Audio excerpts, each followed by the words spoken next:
Good evening, friends. Welcome to another round of the PG Clinics webcast, which is brought to you through IAP and through a generous grant from Wokhart Vaccines. A few housekeeping announcements before we start with the clinic. Next Thursday, being Dussehra, we will not have a broadcast. But the Thursday subsequent to that, which is 29th of October, we will have a broadcast from Mumbai. And of course, you will get an email and a message from IAP regarding the same. So without further ado, we begin with our case presentations. Dr. Chandresh, you present the first case.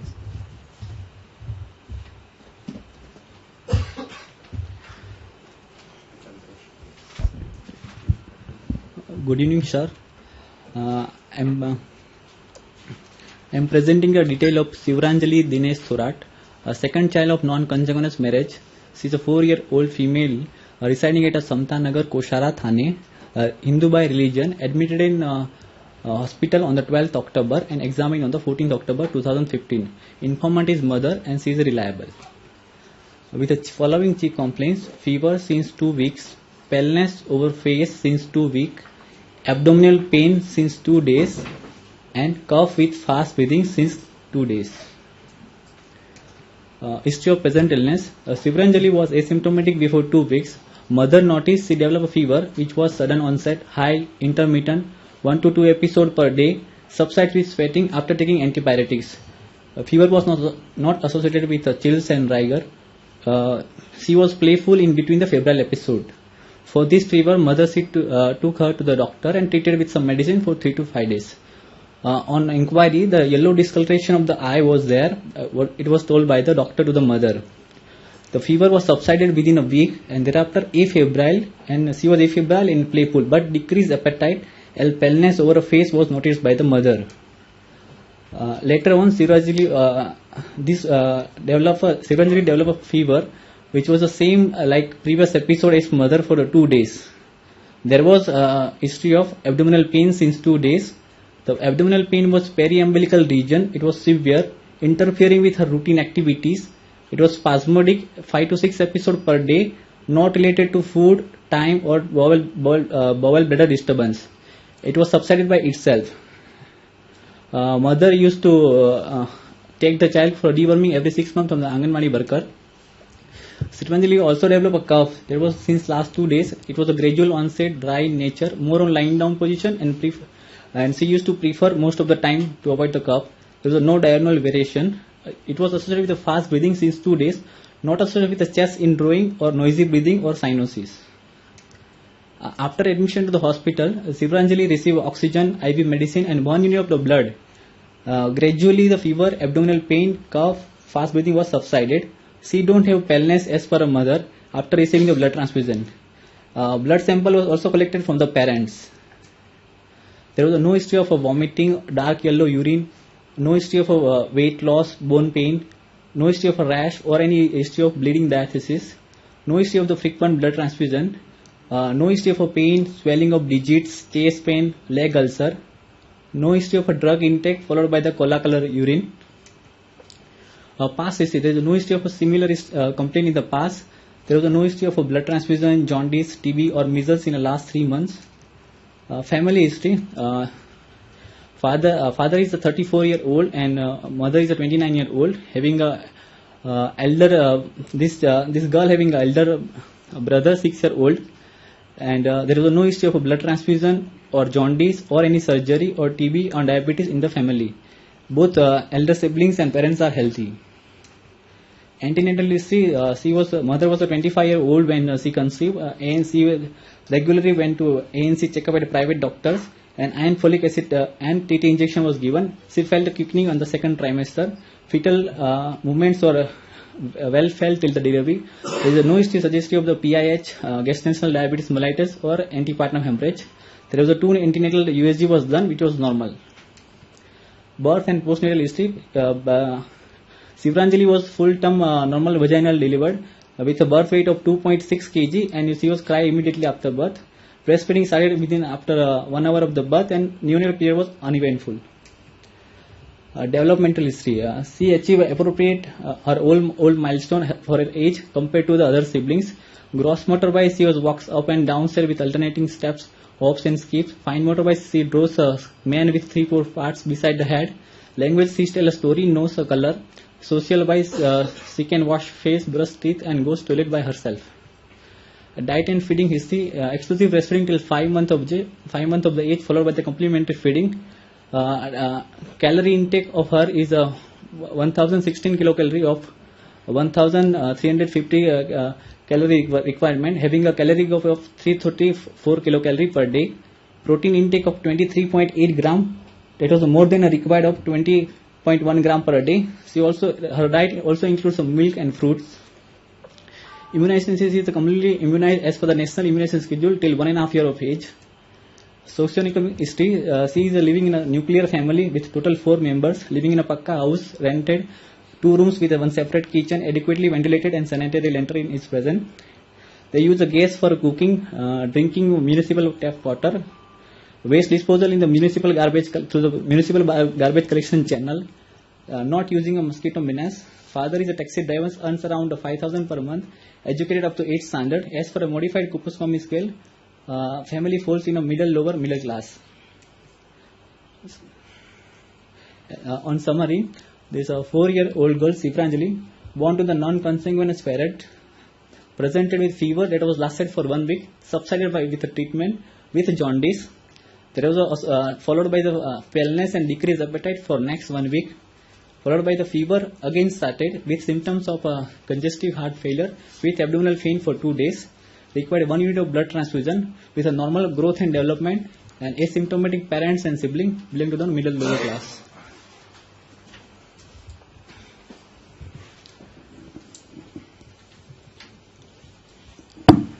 Yeah, so this is the summary, but I think you go back to your first slide so that we can start analyzing.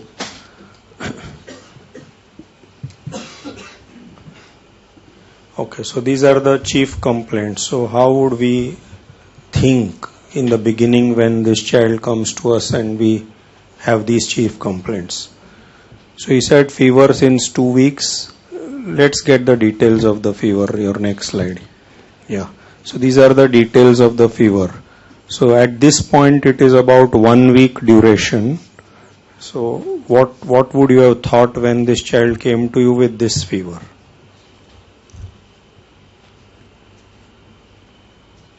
So this is about 1 week of fever, high grade, sudden onset, intermittent, 1 to 2 episodes per day.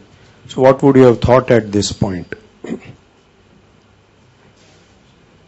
Come on, raise your hand and I'll get the mic. Speak in the mic because it's being webcasted, so they should catch what we are speaking. Yes? Come on, we have done fever so many times, so this is our usual analysis of fever. It could be infection and with anemia, with cardiac failure, because child presents with fast breathing. Also, it could be due to hemolytic disease. Like in case of sickle cell, it could be exaggerated by the fever or infection. See, you are kind of jumping the gun. So that cardiac failure and all is yet to come if we were at this stage. So this child has 2 weeks of history, and if this child came to us in the first week with fever for about 4 or 5 days or 5-6 days, that's this story. At this stage, what would you think? It could be malaria or typhoid, bacterial or viral infection could be. Okay, so malaria, typhoid, bacterial, viral. So now, would you like to put one ahead of the other, or you would think all are equally possible? Raise your hands and speak. Yeah. So, would like to think of a viral illness, sir. Okay, why viral? Because child is playful in between the febrile episodes. Okay. And with antipyretics, the fever is also coming down. Okay. So, playful in between febrile episodes and fever coming down tells you it is not bacterial, but doesn't mean it tells you it's viral. It could be viral, it could be something else also. So, what else can it be? Fever is sudden onset and high grade. This tells the viral fever. Correct. So a fever which starts suddenly and is high, is it always viral? Can malaria not start suddenly and be high? Can an inflammatory disease not start suddenly and be high? So sudden start and high fever doesn't necessarily mean viral. Can tonsillitis not start suddenly and be high? So let's be very systematic. So what else can this be? So you said viral. Any takers for viral or anything against viral in this? Not associated with any other symptoms. Very good. So normally we want viral infections to involve multiple systems. We want cough, cold, whatever, many other symptoms which are not there. So you would be a little reserved whether you would call it viral. Then what else? Enteric. Who wants to take this as enteric? So what's our typical classical thoughts about enteric? Step-ladder pattern of fever. So what do you mean by step ladder? Gradual increase in temperature over the period of a day. Over a day? Oh, So what is step ladder? Every fever increase is over a day. So if it was morning 100, afternoon it will be 102. So then everyone is enteric. Doesn't reach to baseline. Does that hold true today? That doesn't reach to baseline. If enteric is given nimucilide, it will still reach to baseline. So that is not a very strong point. See, you have to view that fever with antipyretics given. So antipyretics given modifies it. No. So what is the concept of step ladder? Come on.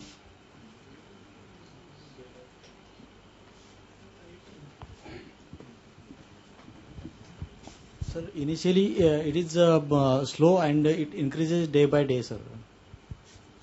So it increases day by day. So the peaks of the fever are higher and higher as the days go by. So that is step ladder. So not within a day. Okay, so progressively rising trend of fever. Does it usually start suddenly and start high? Enteric? Less likely. So therefore this is unlikely to be enteric, unlikely to be viral. Malaria may be, but in malaria what are the other things that you would like to think? What is, say, typical of malaria? Erratic fever. Fever, chills and rigor. Are chills and rigors typical? Do you have to have chills and rigors to call it malaria? Maybe, may not be nowadays. Erratic. So if it was erratic, then you would be stronger, but okay, malaria is a possibility. What about bacterial infections? Yeah, so you would look for localizing signs, and there aren't any localizing signs apparently. So therefore, right now it doesn't look like a bacterial infection. Now, go further. Mother went to the doctor, took some medicines for 3 to 5 days, and then yellow discoloration was told by the doctor to the mother. Now, take it further. So you started with possibly malaria, or you are at least thinking that it's less likely viral, less likely enteric, less likely a bacterial infection. Now around the 5th, 6th day, after taking some medicines, doctors telling the mother that the eyes are yellow. So what does it mean? Come on now, what does it mean? It means it was viral hepatitis which we have missed.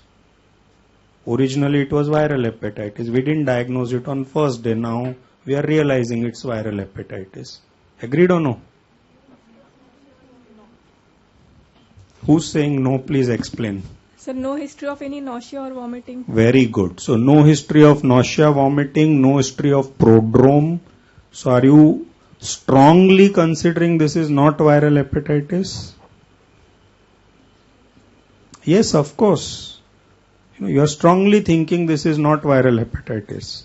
Okay, then what else can it be?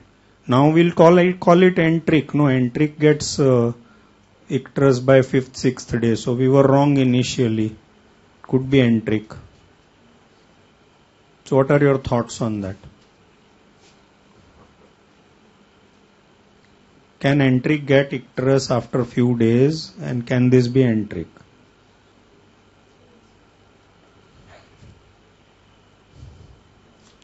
Come on, so what question you should ask at this point? How is the child? How is the fever?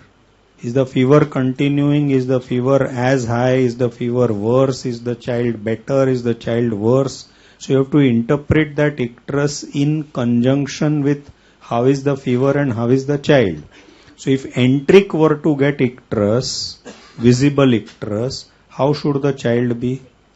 Sick looking. Okay? Because it may have mild elevation of enzymes, but visible icterus means quite a lot. What about malaria now? Strong possibility? Yes, no? Come on. Why do you think it is malaria?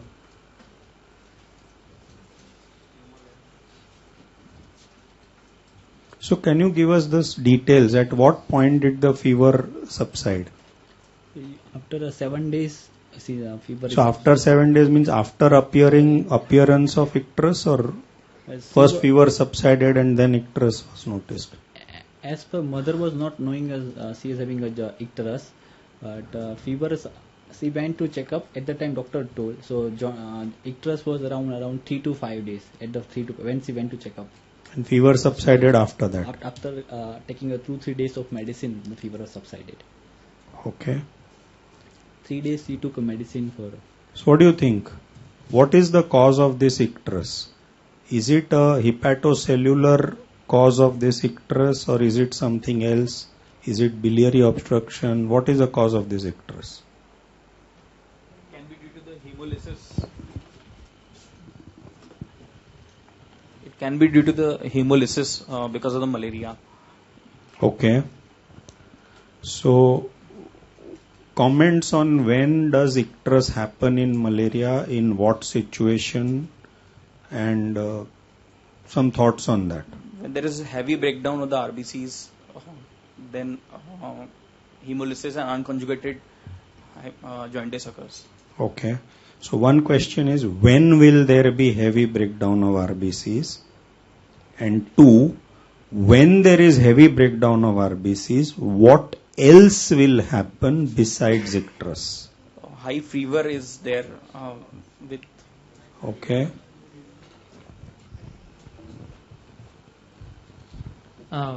Change in color of the urine will be there if there is hemolysis associated with malaria.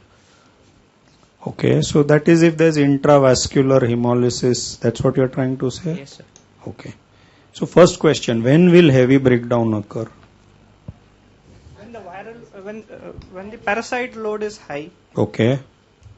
Also it's a fulminant malaria or a falciparum malaria. But then fever did not subside. If there is viral fulminant malaria, then fever did. Correct. Very good. So that is relevant.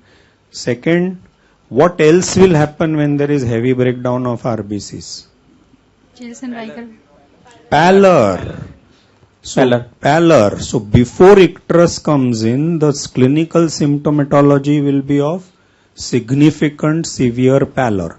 And when this heavy breakdown occurs suddenly, will it present as pallor or will it present as something else? Paleness.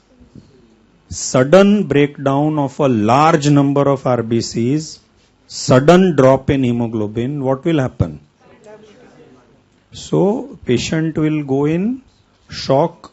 That kind of a presentation will be there. Okay. So, question is, in malaria when you get icterus, is it due to breakdown of RBCs or some other factors also come into play? In malaria. Is the icterus solely a hemolysis of RBCs? Liver injury. Excellent. So there is a hepatopathy which is contributing to the icterus and not just the breakdown of RBCs. Right? I think if the parasitic index is 1%, then the RBC life is 120 days. If 1% of RBCs are destroyed, nothing happens. So take a note of that. When you say severe malaria, fulminant malaria, you are talking about a very high parasitic index. That's not common. 1% RBCs are lost every day in you and me. And every day they are prepared. So 1% loss doesn't make any difference at all, even in hemoglobin. Because 120 days is the life of an RBC, which means on an average, 1% of RBCs are dying every day in your and my body. And still the hemoglobin remains the same. That means the bone marrow is already compensating so much easily. Now if the parasitic index goes to 5%, then yes, what happens then? Maybe a mild anemia. Still not jaundice, because that much the liver can take. It is very high parasitic index that, and therefore in malaria jaundice is almost always hepatopathy and not hemolysis. Yes, it could occur, but it's extremely rare. You can imagine bone marrow has so much ability to compensate for a loss of RBCs, and the liver has so much ability to take care of that extra bilirubin. But when sudden large number of RBCs are destroyed, which rarely happens in malaria, not that it cannot, but much more than that, when a falciparum malaria obstructs the capillaries and the liver gets hypoperfused or hypoischemic, that causes hepatitis. So it is malaria, jaundice is always a hepatopathy and extremely rarely a hemolysis. Yeah. Okay. Then the next we are told that fever subsides within a week and thereafter there's decreased appetite and paleness that was noticed. So what other possibilities or what other thoughts come to your mind? Or you stick to what we have discussed so far? Fever has subsided. The child is now looking pale.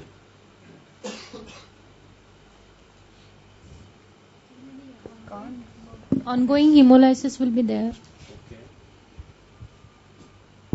So it could be leptospirosis. Rajesh, before we go ahead, there is a query about jaundice in malaria. Will it always produce high colored urine, or does that help? Whether the urine is high colored or not, will it help us diagnose what type of jaundice it is? Yeah, because hepatopathy is the cause, there will be high colored urine. Yeah, if it is hepatopathy. If there is intravascular hemolysis which is occurring because of a drug, then there will be cola colored urine. And if it is only unconjugated hyperbilirubinemia, then you will not get high colored urine. Yeah. So the looking at the urine color also can help you decide which pathway you are following. I think that was an excellent question that was asked. So why ongoing hemolysis? You may be right, but why? Come on, let's think. Persistent infection like malaria. Okay, so the malaria may have been partially treated if it was malaria. What else? So it could be because of leptospirosis. Leptospirosis. So means we are entertaining a different cause. So why are you thinking of leptospirosis? So fever is there, hemolysis is there, icterus is there, and pallor is also there. So yeah, so hemolysis means just presence of hemolysis in the presence of fever. Does it take you to leptospirosis? What is there something specific that takes you to leptospirosis, or when and how will you think of leptospirosis?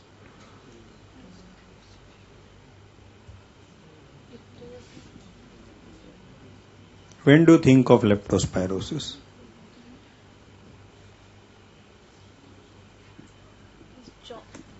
In this case, as jaundice is there, so we can think of, but agreed. But in leptospirosis, what is the time frame of events? it is acute actually.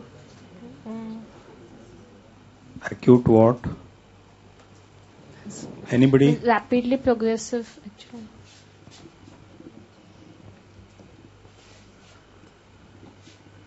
So see, clinically leptospirosis is something like a typhoid-like infection. So it will present as fever for a long period, which seems to be non-localizing to begin with. Icterus will not be seen so early. It won't be seen on the 4th, 5th day of the illness, right? So later you may get icterus, if at all, right?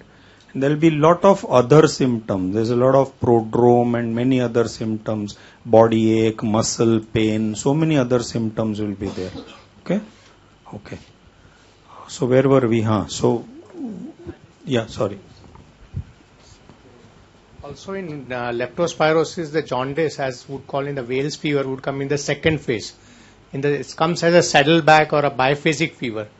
So we'll have fever for first few days, which will look just like a viral fever, child being afebrile for a couple of days, and then he will have high fever, and then the description what Dr. Rajesh gave. At that time, usually the icterus would come.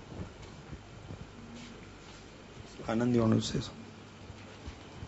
I think what is peculiar in this child is that fever has disappeared, and then comes much more the paleness, whereas it is the doctor who has just picked up. What does it mean? Infection, whatever it was, has disappeared, but the complications have come in. Imagine any GBS, some infection, thereafter something. Okay, this looks like therefore a post-infective complication. What is leptospira? Leptospira has a long-drawn fever where a biphasic fever, the child gets even sicker. Fever continues to be high. Child gets even much more sick. This child has got better as far as fever is concerned. What does that mean? Whatever the cause of fever, at this stage we are just trying to say what it could have been. But whatever the cause, that is gone. But the new symptoms have arrived. Which means this is post-infective complication. Like rheumatic fever is a post-infective complication, GBS is a post-infective complication, be it a vaccine, be it an infection. So first comment on this child is, this child has got a post-infective complication.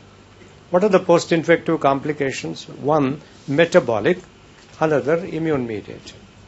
This obviously is taking a hematological route, so it's unlikely a metabolic. So it is immune-mediated.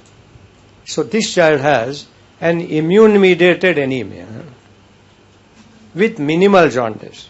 Generally, a hemolytic jaundice is minimal. The point was made that if the color of the urine was not yellow, then this was obviously an unconjugated bilirubin. And the child has got afebrile.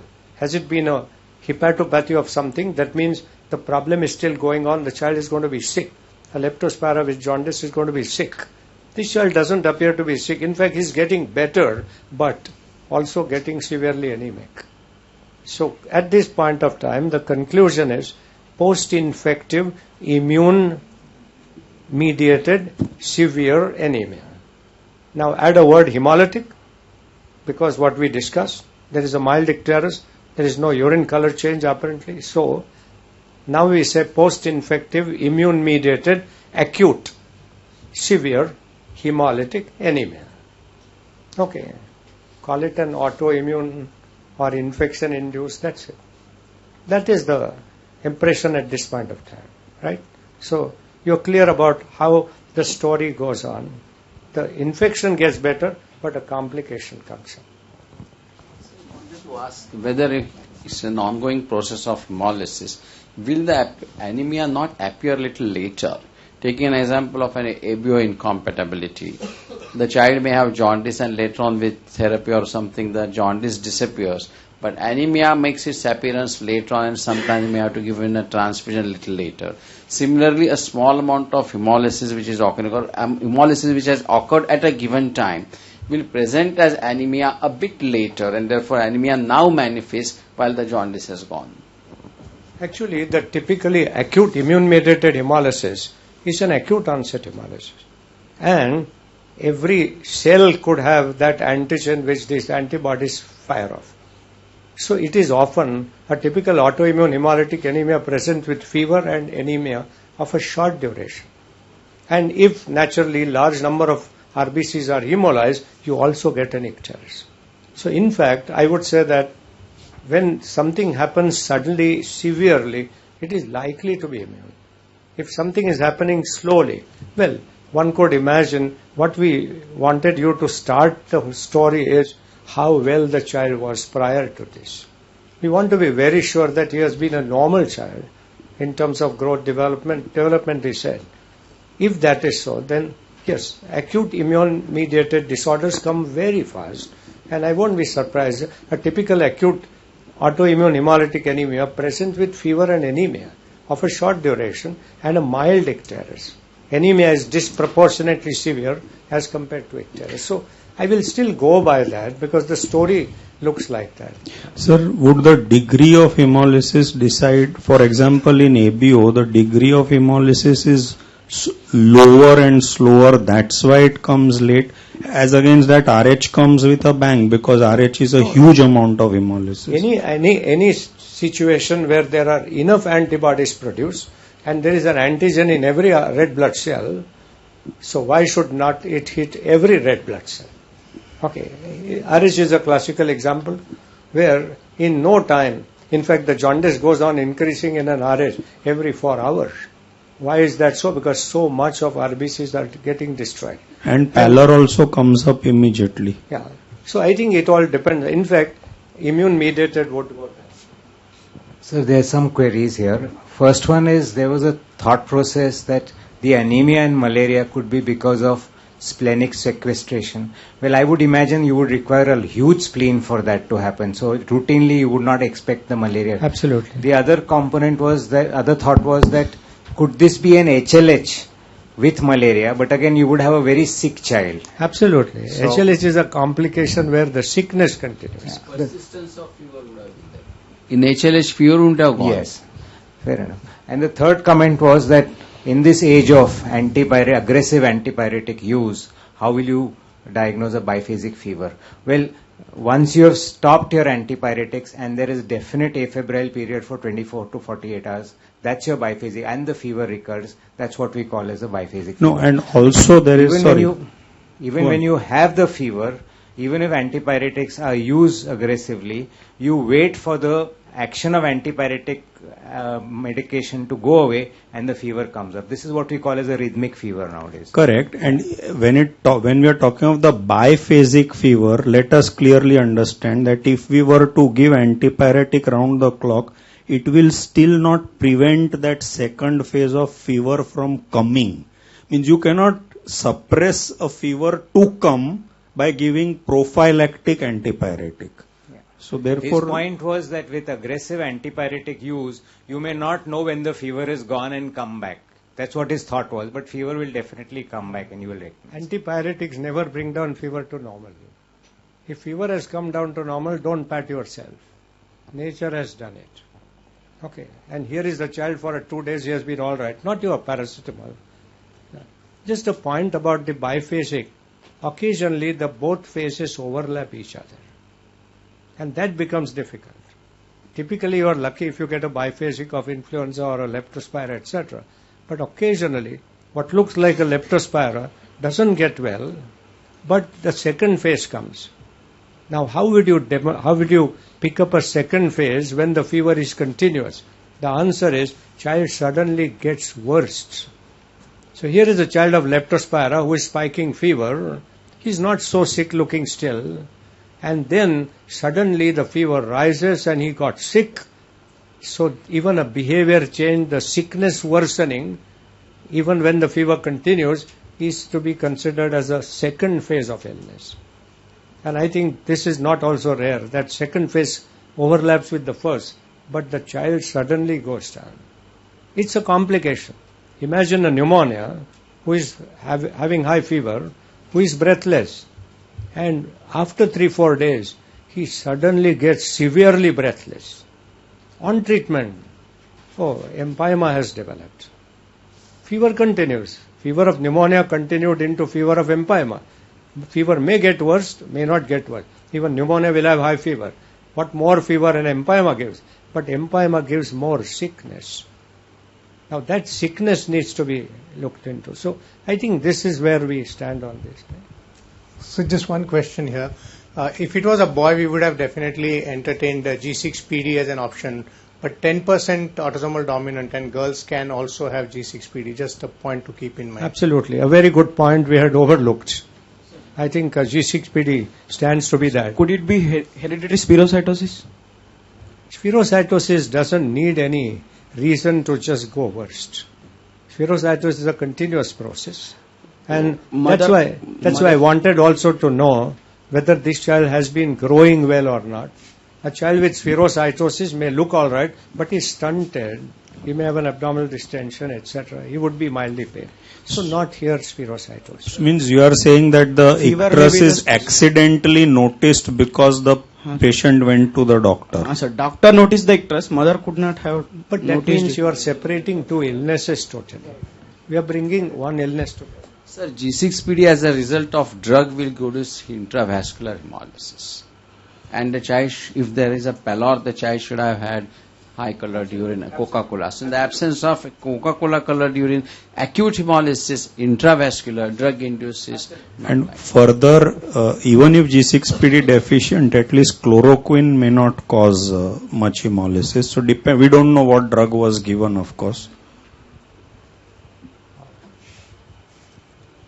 Okay, so let's go ahead. So at this stage we have called it as some cause of fever, and then maybe immune mediated hemolysis continues. Now let's go ahead further. So now she developed fever again, which was similar to the previous one, and now abdominal pain. Now, how do you look at this abdominal pain? So she's developed fever again, so we need to explain that fever again. And after how many days gap? Sir, she was 1 week, she was afebrile, playful, and after 1 week finishing, she is getting next 2 days fever, abdominal pain, all the same. So that means fever for 1 week. Yes, sir. Got better. Yes, sir. Then 1 week no fever. No fever. During that 1 week no fever, but paleness and appetite was little bit. And appetite low. And then after 15 days from day 1, again fever and now abdominal pain. Yes, Though appetite was low, activity was good, you say. Yeah, activity was good. So what do we think now? What is our thought process? Anyone wants to take that abdominal pain?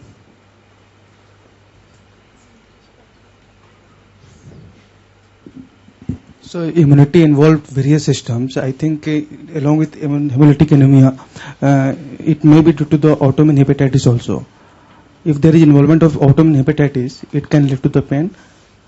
So what is the symptom of hepatitis? Hallmark of hepatitis? Means you want any hepatitis to have that complaint. Nausea, vomiting. So that seems to be missing here. Any other thoughts? So he has given you the localization of the pain. Is that important? Does it help you in any way? Where is the pain? So what would you think of when it is periumbilical pain? Intestine, okay. What else? So what are the structures there or which can give rise to periumbilical pain? Rajesh, you can't ask such difficult questions. This is all first MBBS stuff, yeah.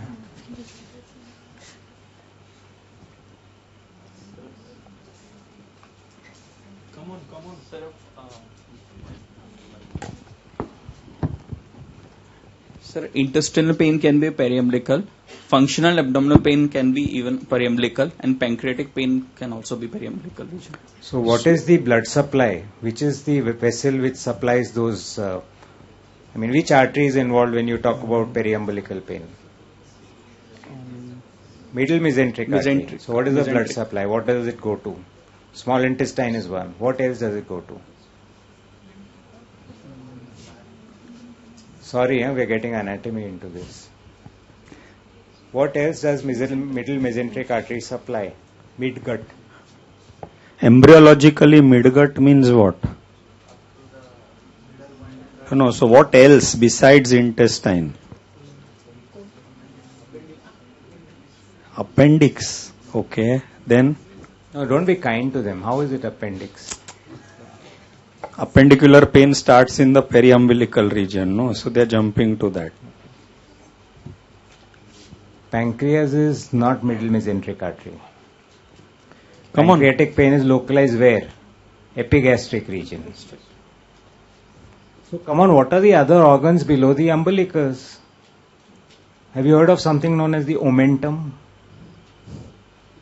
Then something which every ultrasound shows and parents come panicky and tell you. Lymph nodes. Okay. So this pain could be arising from lymph nodes as well. Why is it not intestinal or less likely intestinal? You said intestine. So is the answer there why it is less likely intestinal?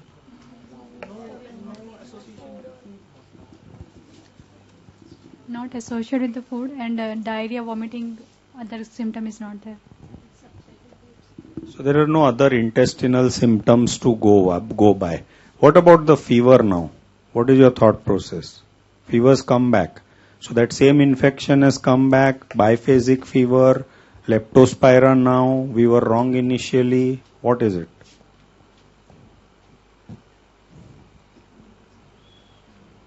So probably it could be some infection which can have a biphasic course. So we will keep that in mind, that an infection with a biphasic course. But if we were to continue our thinking that it was immune hemolysis at that point, then immune phenomenon again can cause fever again, no? So whatever immune phenomenon is going is probably intensifying, and that's why the fever has come back. That could be the other way to think about the fever at this stage. Rajesh, would it be correct to say that the second phase of a biphasic fever is usually immune mediated? We couldn't say that, no? So then this has probably come like that, a little delayed. Sorry. No, I was talking about abdominal pain. You look at abdominal pain as visceral or parietal first. Okay. Now, what is the major difference? If it is visceral, it's localized. If it's parietal, it's not localized. That's number one. This is localized to a periumbilical region.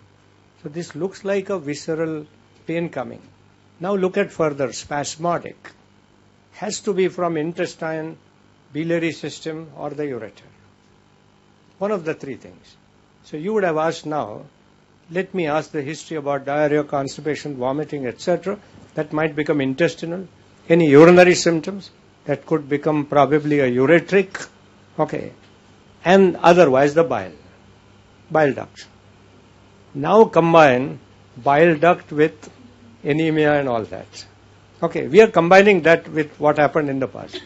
The fever may not be necessarily the same. This fever may also disappear again. We don't know what has happened. But in the first situation, we said this is an autoimmune hemolytic anemia. We called it autoimmune because the fever came, fever disappeared, anemia came. So we are sure it was hemolytic anemia. We are not sure whether it was fever, autoimmune. We are imagining because there was fever. But what we are sure of is hemolytic anemia. Now I will say the hemolytic anemia goes with which pain? Biliary pain. Okay. And which hemolytic anemia has a biliary pain? Now we are just imagining that. See, at this point of time we have no idea whether this abdominal pain is unrelated, it will disappear in the next day. But when you see an abdominal pain with, now I am trying to see abdominal pain with anemia. Okay, I know he had an anemia and I know he has now abdominal pain. Okay, anemia came first, abdominal pain may come anytime and may go. So then I will bring in sickle here. Okay, I'm just trying to see how you correlate. Surely I'm not giving a diagnosis at this point as a sickle cell. But this is an anemic patient who is getting abdominal pain. Let's call it that. He can have worms, he can have a giardia, he can have anything. But it is unrelated if he has anything else.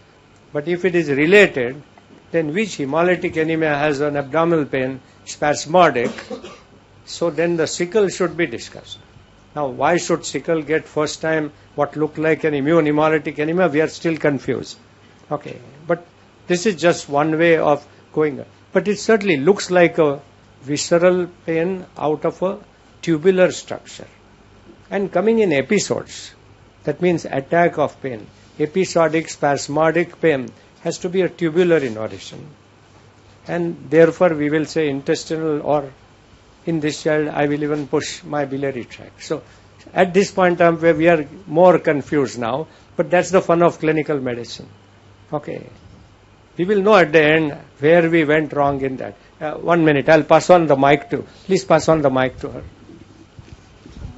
If you're considering autoimmune relation post-infection, this could be like a vasculitis also, abdominal. A very good thought. Excellent. Okay. A good thought on that. Now, if I'm thinking of an autoimmune hemolytic anemia, then the vasculitis is an unusual association. You are right. You have made a point that I am talking about a vascular pain. So you are trying to say that this pain could be a vascular pain. Only point against vascular is it's repeatedly episodic pain. Okay. Vascular pains are generally not repeated episodic pain. But you gave a good thought whether it was a vascular pain, and I called it autoimmune, so she called it vasculitis. Vasculitis of the, say, liver would have come with jaundice worsening like hepatopathy. After all, dengue has that. So, but a good thought that because of autoimmune you brought out a vasculitis, unlikely in this situation. Okay, let's go ahead.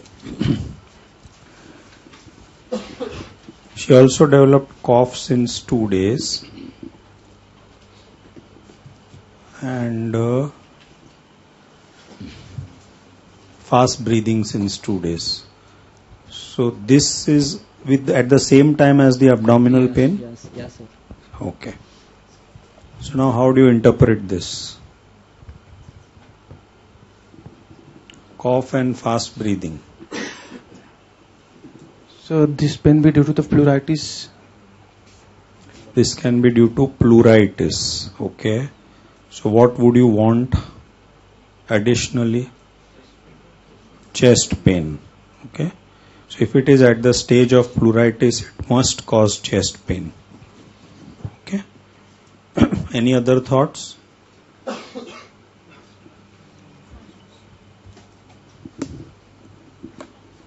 Any other thoughts? Come on, let's just think. So in this, there is cough and cough on lying down, and he preferred to be in sitting position. And with fast breathing, there is failure, the signs of failure, congestive cardiac failure. Okay. So while we are on history, so this not associated with chest indrawing and all needs to be sort of reconfirmed on examination. But okay, you have a valid point that if the cough is positional and it's associated with fast breathing, it might mean that he is going in failure. So which means what? Why is he suddenly going in failure? Because of severe anemia. So severe anemia means that immune hemolysis which we talked of is progressive and it is rapidly progressing. Okay.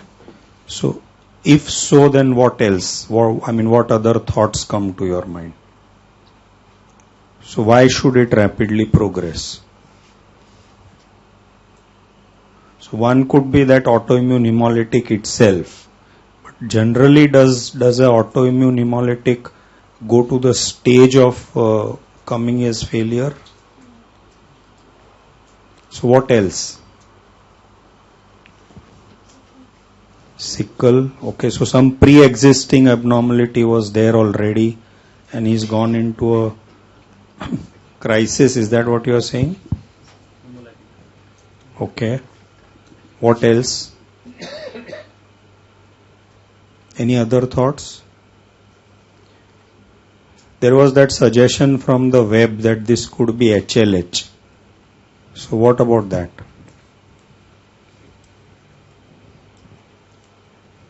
Now do you think it is possible, HLH? The anemia has become quite severe, no, suddenly. So what do you want to ask? Sick. Sick. How sick is the child, and any other cell line clinical manifestation. So any bleeding, petechiae, whatever. Rajesh, I would also want to know what was the intensity of fever in the second episode. Was it a low grade mild fever or was it high spiking fever? High spiking fever, sir. Why is that important? Why do you think I want to know that?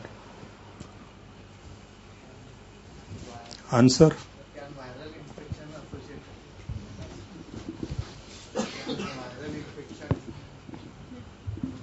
Can sudden viral infection associated with the hemolytic crisis and due to which there is cardiac failure? Yeah, you're asking the question or you're answering? I'm saying that sudden viral infection lead to the hemolytic crisis and in a child with hemolytic anemia. Yeah. Pre-existing hemolytic anemia. Yeah, so that is one possibility, that this was ordinary viral infection. But what is Anand's question? Why is this intensity of fever important in this second phase? So when the intensity of fever is high, that means that immune phenomenon is going on. There is an immune mediated complication going on. That is why the intensity of fever is high. Okay, so whatever is the immune phenomenon, that is going on quite strongly. Sir, anything else? When the cough and breathlessness comes together, it is unlikely a respiratory cause. See, look at the respiratory cause, the cough, thereafter breathlessness. See the asthma, cough, then breathlessness. Well, the symptoms can overlap. Pneumonia, hardly any cough, breathlessness, then maybe cough. Bronchitis, cough, maybe then get worse breathlessness. When two things come together, you start wondering what kind of pathology is this.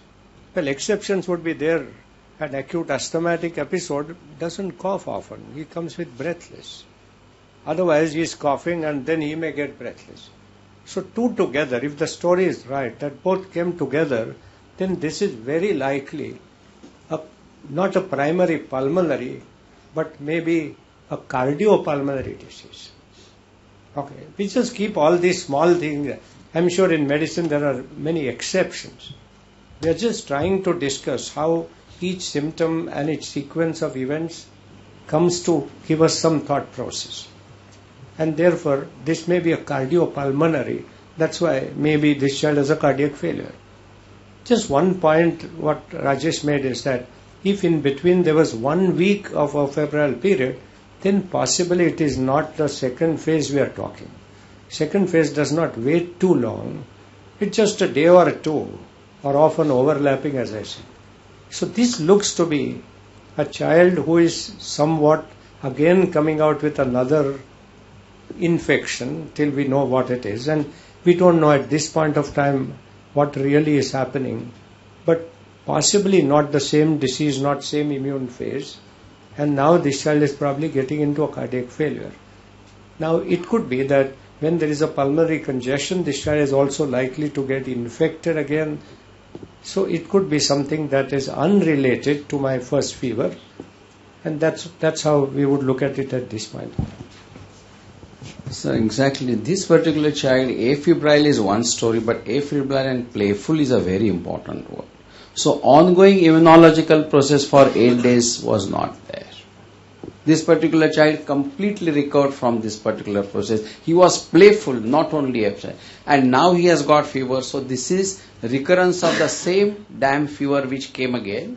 So it's an episodic pathology, or the other disease which can come again is immunological disease, but not ongoing immunological disease. Immunological disease with waxing and waning. But otherwise, an ongoing complication giving rise to further and further damage, the child would not be playful. Not in this particular child, but any child with a long or a short illness starts becoming tachypnesis, I will always keep ARDS in mind. Usually ARDS will not be associated with significant cough, but any tachypnic child on any ongoing illness, acute or chronic, ARDS is always at the back of mind because it is severe. And if not intervened early, it can be critical. Actually, what Dr. Khare said, ARDS, is still a pulmonary edema, either cardiogenic or non-cardiogenic. So he's making one more cause of a pulmonary edema. I talk about cardiopulmonary as a cardiac disease. He's talking about a non-cardiac pulmonary edema. The point is that this child looks to be developing a pulmonary edema. Okay, either an ARDS out of all that has happened, or then the cardiac disease itself. But just another thought, could it be a pulmonary complication of a sickle cell itself? Why are we moving away from sickle as yet? Before this happened, we talked about sickle. Can we extend the sickle not into a chest also? So what's your thought on that possibility?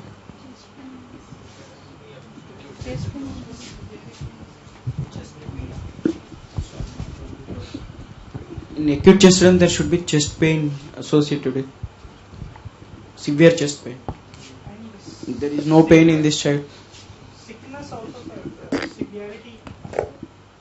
The grade of severity also will be much higher in an acute chest syndrome. In this child, it's not looking. I'm not saying this is acute chest syndrome, but a pneumonia can be just a manifestation of a pneumonia. By that mean simply a lesion that looks like pneumonia. After all, what sickle does is obstructs the blood vessel. It depends on which blood vessel and how severe is the obstruction. You have angina and you have an MI also. Angina is a mild pain, short lasting. Myocardial infarct may be much more obstruction, so a damage, maybe severe pain, maybe something. So your point is right. This is not an acute chest syndrome, but a sickle cell disease coming in the lung. We just keep in mind whether this was just that. But we said to begin with, this is not a primary pulmonary disease. This is some cardiopulmonary or whatever. And therefore we are not seriously on a sickle causing this. Okay, go ahead. Okay, after admission she received oxygen, blood, gradually everything subsided. So which means that she was quite anemic, and once that was treated she seemed to settle down. Go ahead. Okay, no history of all this. Okay, go ahead. On examination. Yeah. So if it is an autoimmune hemolytic anemia, after giving blood it should worsen. And one more thing, if it is autoimmune hemolytic anemia, it can't cause what you call CCF, it can't cause severe anemia to lead into CCF.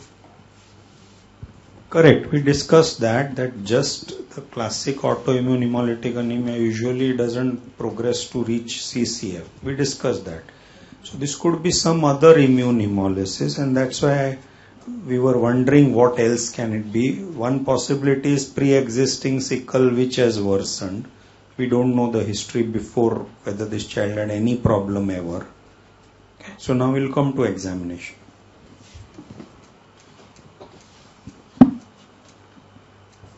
On examination, this is the child. Chandresh, one suggestion, your calories are very exact. You know, just remember to give round figures in the exams. Okay, hold here.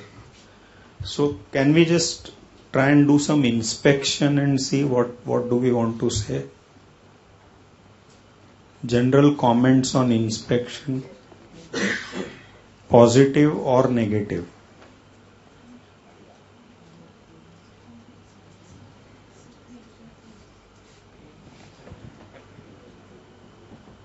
Come on.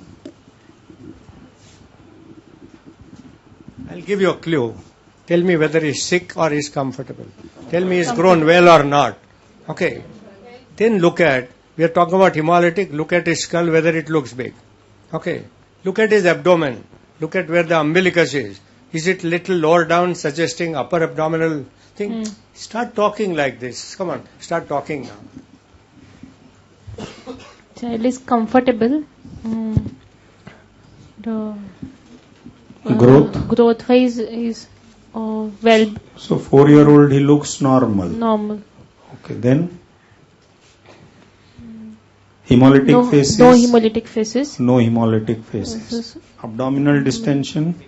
upper abdominal distension, means umbilicus shifted to push down. Slide. Okay, so some are convinced, some are not convinced about that. But at least, so growth is good, he looks comfortable, and there's no hemolytic facies. Okay. So does it rule out hemolytic anemia? At least rules out congenital hemolytic anemia. Yes? So which congenital hemolytic anemia may not have hemolytic facies? Acquired is ruled out. But which congenital hemolytic anemias don't have? Hereditary spherocytosis. Any hemolytic anemia which does not need repeated transfusions does not have that. So where is the problem? Except thalassemia, everybody comes in that category. So this is not thalassemia. That is all that we know, right? Yeah.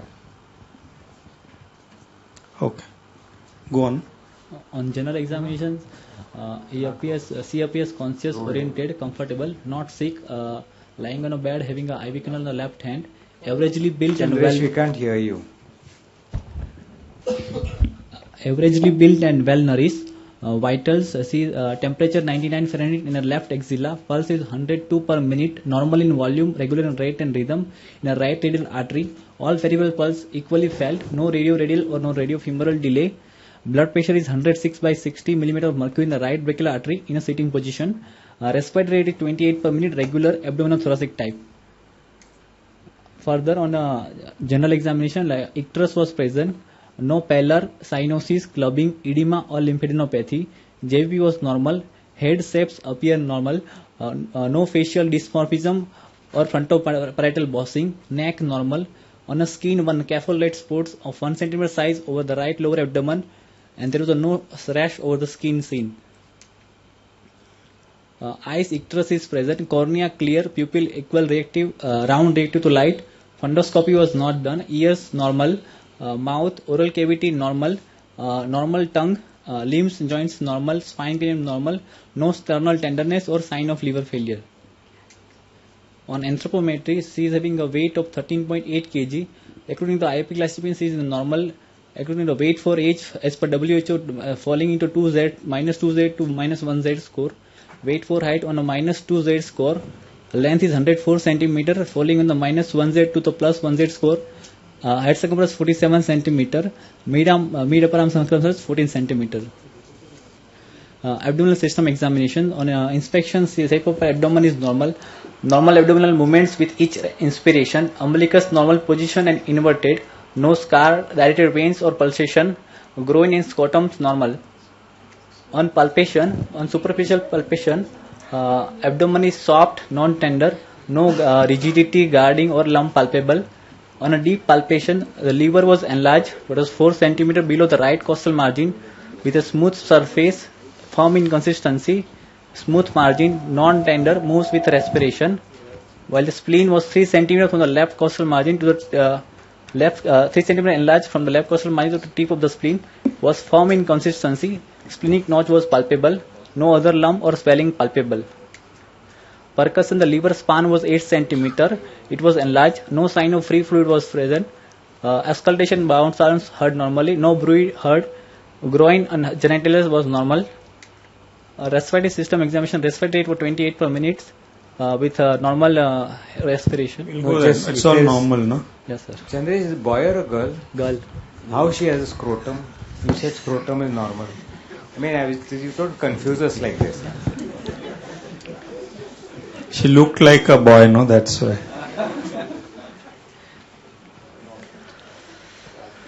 That's why he got confused. It's good to laugh.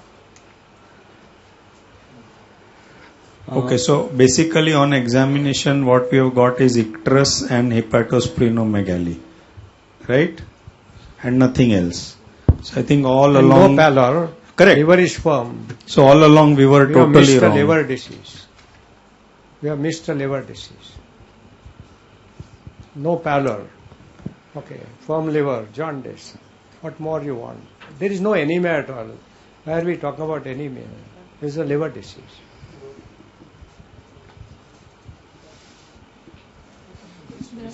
Blood transfusion was given, sir. Blood transfusion was given. Yeah, but suppose, so now the question is, blood transfusion given is history. Suppose this child comes to you, in the exam as it is, how will you argue for or against liver disease? So for a liver to be so large, sir, and the child is grown well for a 4-year-old, chronic liver disorder, such a large liver, unlikely to. So a long-standing chronic liver disease is, because the growth is good, it's ruled out. What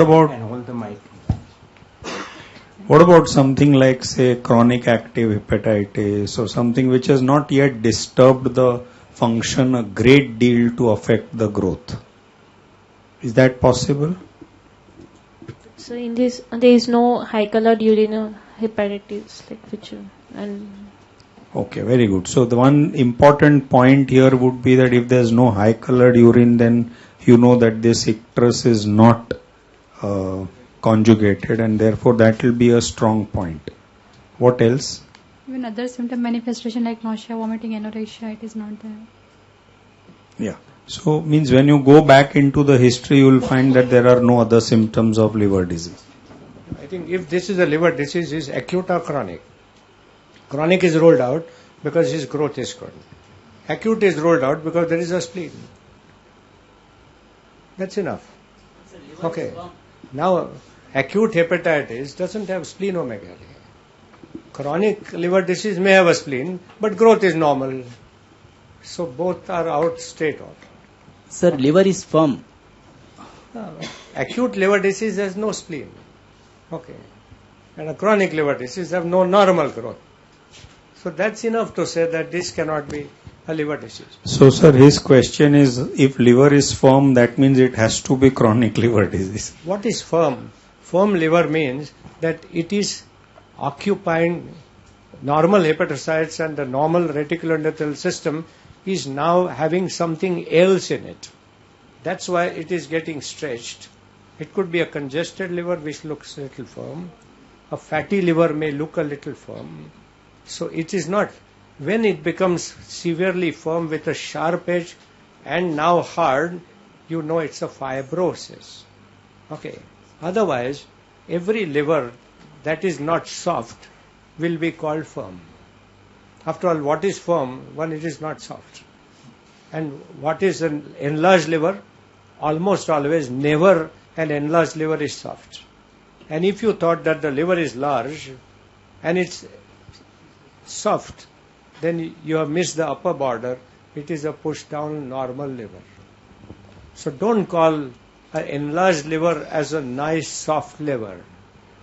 Okay, firmness varies, but to me firm is anything not soft.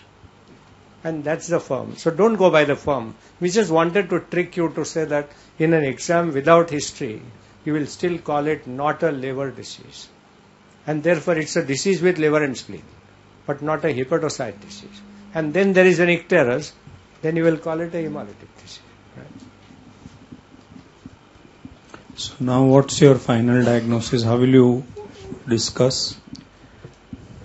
Sir, just one question I had. If the child had severe anemia enough to be in failure, would there be no paleness at all with 1 unit of blood transfusion? Those two things absolutely don't unless go they hand have pushed, in hand. They have pushed many units, but his point is right. Okay, which puts a question that how much do you expect hemoglobin to rise after, say, one usual unit that you would give, like a Paxil of, say, 10 ml per kilo? How much hemoglobin rise? Sorry, 3 to 4. That's what he's making. He's cardiac failure, so he must be 3, 4, 5. And how can he not be pale? He must be 7, 8. So that's the point. Okay, so there maybe the pallor is not mentioned or whatever it is, but he has made a good point that he should have been still moderately pale and not no pallor at all. So now at this point, how will you give your final diagnosis? First my possibility is hemolytic anemia. Which hemolytic anemia? As like a sickle, mostly the sickle cell anemia. Sickle cell with first presentation. First presentation. Okay. Okay. Then Other can be the infection, that is malaria and typhoid fever, resistant typhoid fever. Lastly can be a malignancy. so now will you debate for each one and against each one? Means do you have points for and against each of them? I can tell against the malignancy as child growth is normal, no history of Malignancy growth will always be normal. No? Leukemia, lymphoma doesn't affect growth. It's a short illness. So there will be other manifestation of the other cell line affection, like a rash, bleeding, diathesis, and there will be bone pain or a swelling or in the neck or in the with a compression symptom in the chest. And sick looking child. Sick looking child. Okay. So that is not there. So leukemia seems less likely. What about lymphoma? Yes, sir, the swelling of the in the neck. Yeah, so which may not be there. No, suppose it has started in the abdomen. That's why you've got hepatosplenomegaly. There may be lymph nodes also. Against the growth will be hampered. Growth, see, these are short illnesses. These illnesses don't go on over a long period of time. So growth will not be affected in these. Fever. What else? Sickness depends. Means it may not be as sick as leukemia. Lymphoma will not have icterus. Okay. And why? Fever, the 7 days of no fever, it won't be there in lymphoma. Why? In fact, lymphoma is associated So, with the fever, relapsing fever.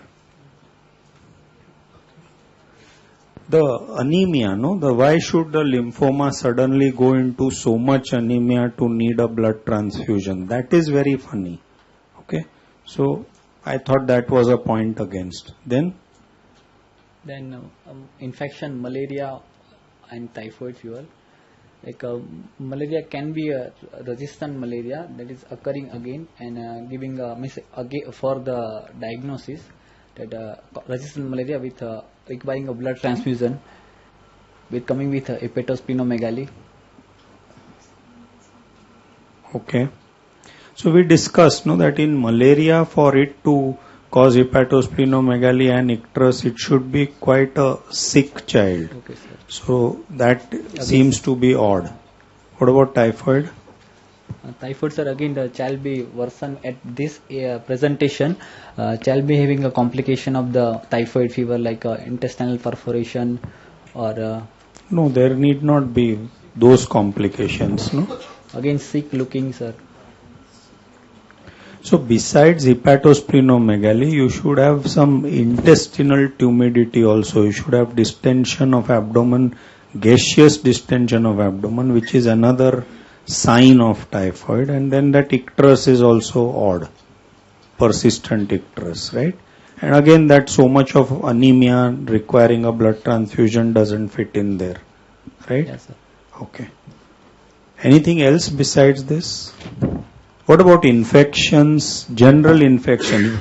Basically, we got fever for 15 days and we've got hepatosplenomegaly. There was some break in between.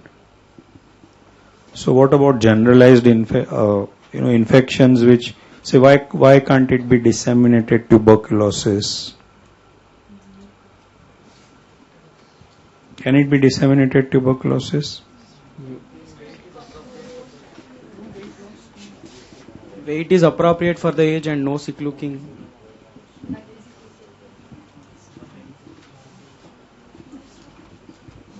No history of productive cough for more than two weeks or.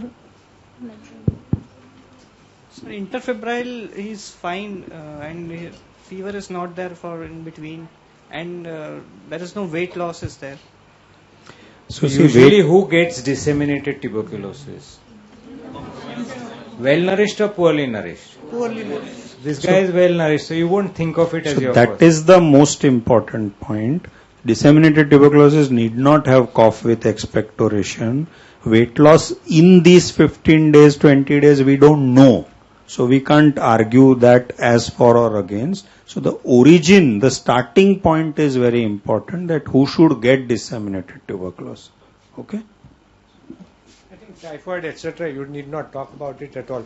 What is the summary of this child? Short history in a normal child with some interspersed fever, severe anemia, cardiac failure, and mild jaundice, therefore hemolytic anemia. So the diagnosis is only first two, hemolytic anemia or malaria. Now, if it is malaria, then generally there will be not jaundice unless it's hepatopathy. So we said that's unusual. We don't rule it out, but therefore hemolytic anemia goes a little up. If it's hemolytic anemia, then why is he getting fever? So hemolytic anemia, the pain came in to say it may be sickle. So now let's work it out the other way around, and whether a hemolytic anemia child would get some kind of an infection. So tell me which infection the sickle cell often gets or often does not get. Now we will call the fever due to that and get away calling sickle only. We are sure that this is hemolytic anemia. We are sure it is severe. Hemolytic anemias don't become so severe suddenly. That means there must be two reasons for this anemia. One pre-existing and another something else which came on that. But two things look to be unrelated to each other. Can it be a sickle with malaria? What is your comment on sickle with malaria? No, that doesn't go together. So I think that is where we get stuck up here and say that on one hand it looks like definitely some pre-existing hemolytic anemia because everything did not fit in acute. On the other hand, that fever does not fit in either. So very likely this child got two diseases. If possible, we will relate both diseases to each other. If not, then we will say they just came. That would be the thing. So parvovirus infection in a hemolytic anemia would precipitate something like this? Well, I think, yes, when we don't understand cause of anemia, we bring in a parvovirus, I thought. Sir, two things are very constant here. Persistence of anemia going to the extent of producing cardiac failure and icterus without high colored urine. So anemia definitely going on and icterus without, so it makes it hemolytic anemia. Whether, if you don't want to call it, thalassemia, etc., one only diagnosis that one is left with is sickle. I should have had a left frank pain for sickle and not abdominal, periumbilical pain. I cannot explain everything. Sickles are known to have more prone to salmonellosis, and therefore it could have been salmonellosis and he have been treated. But other things may be debatable, but progressive anemia giving rise to cardiac failure and icterus without high colored urine, that is hemolytic jaundice, are undisputable. Then other things we will discuss out. Yes, sir. Quickly, we are a little behind schedule. On admission, the hemoglobin was 4. WBC count was 23,000. RBC count was 1.36 lakh. Hematocrit 12.3. MCV was 90. MCHC was 32.8. REW was 15.9. And platelet count was 99,000. PBS was showing a target cell, Burr cell. Anisopoikilocytosis, macrocytic, polychromasia, sickle cell, and reticulocyte count was 10.8. When after blood transfusion, the hemoglobin on 14, hemoglobin was 12, 7,500, WBC count, 5 lakhs RBC count, and otherwise LDH was 1754, TSB was 2 with a direct 0.7, indirect 1.3. SGPT was 12. Sickling test was done, was negative. RDT malaria was negative. And HB electrophoresis was advised, but result is not available. You have any final diagnosis on this child? Rajesh, comments on sickling test in acute situation. Using sickling test to diagnose sickle in acute situation. Would you like to answer that? Anybody? Come on, what is Tushar asking, and answer that, no, quickly.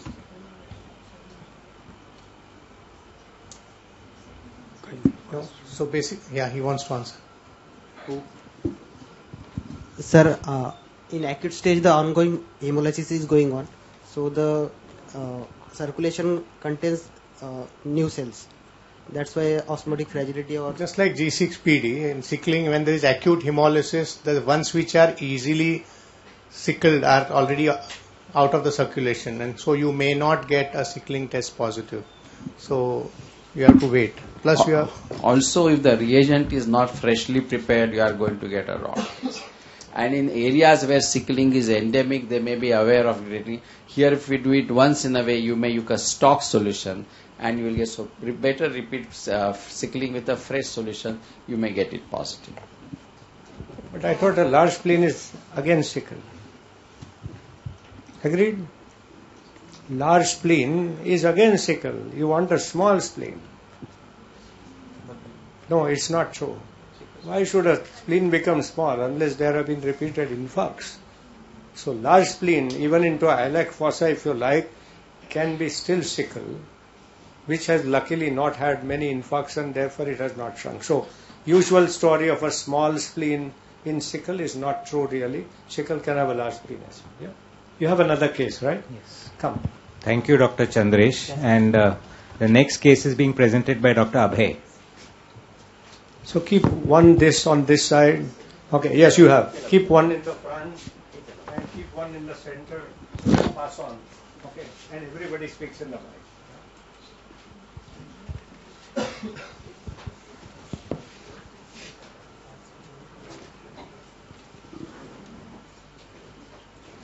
This power presentation works quite well, right? And even a photographer. We should do that even locally.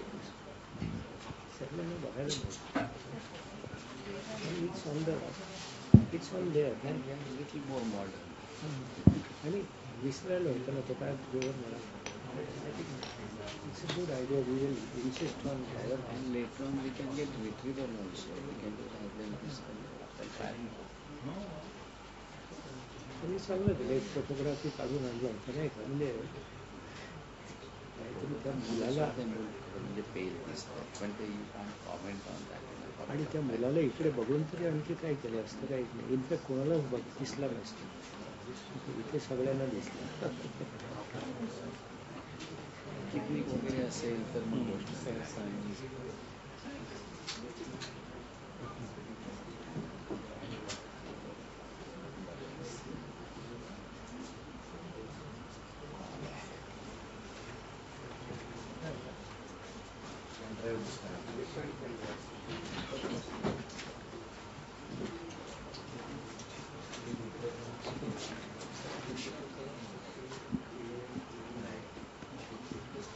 Just pull it out here. Just pull it out. Nothing happens.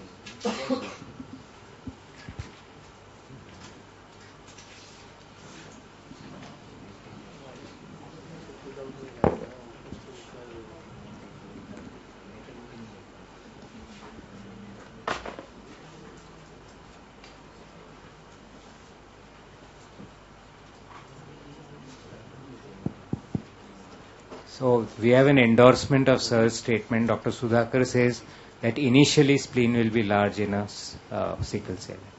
That's all that's coming.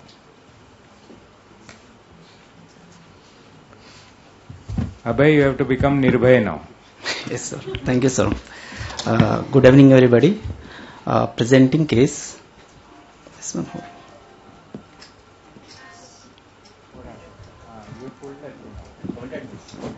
Okay, here.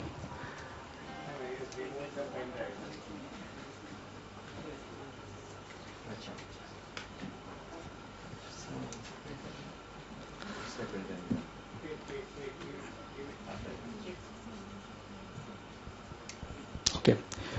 Presenting case. She's a Falak Noor, 4-year female child from Mumbai. Informant is mother and history is reliable. Actually, she presented with a fever since last 13 days. Initially, for 3 days, she had chest pain and breathing difficulty. History of present illness. She was apparently healthy, school going before 13 days. She developed fever, which was sudden onset, high grade, intermittent, which is not associated with chills and rigors, and it was responding to antipyretics. Soon after 24 hours, she had chest pain, which was right side of the chest in the lower part. It was dull lacking, persisting throughout day and night. It was aggravated by the crying and increased activity. There was no radiation. She preferred to lie in the right lateral position.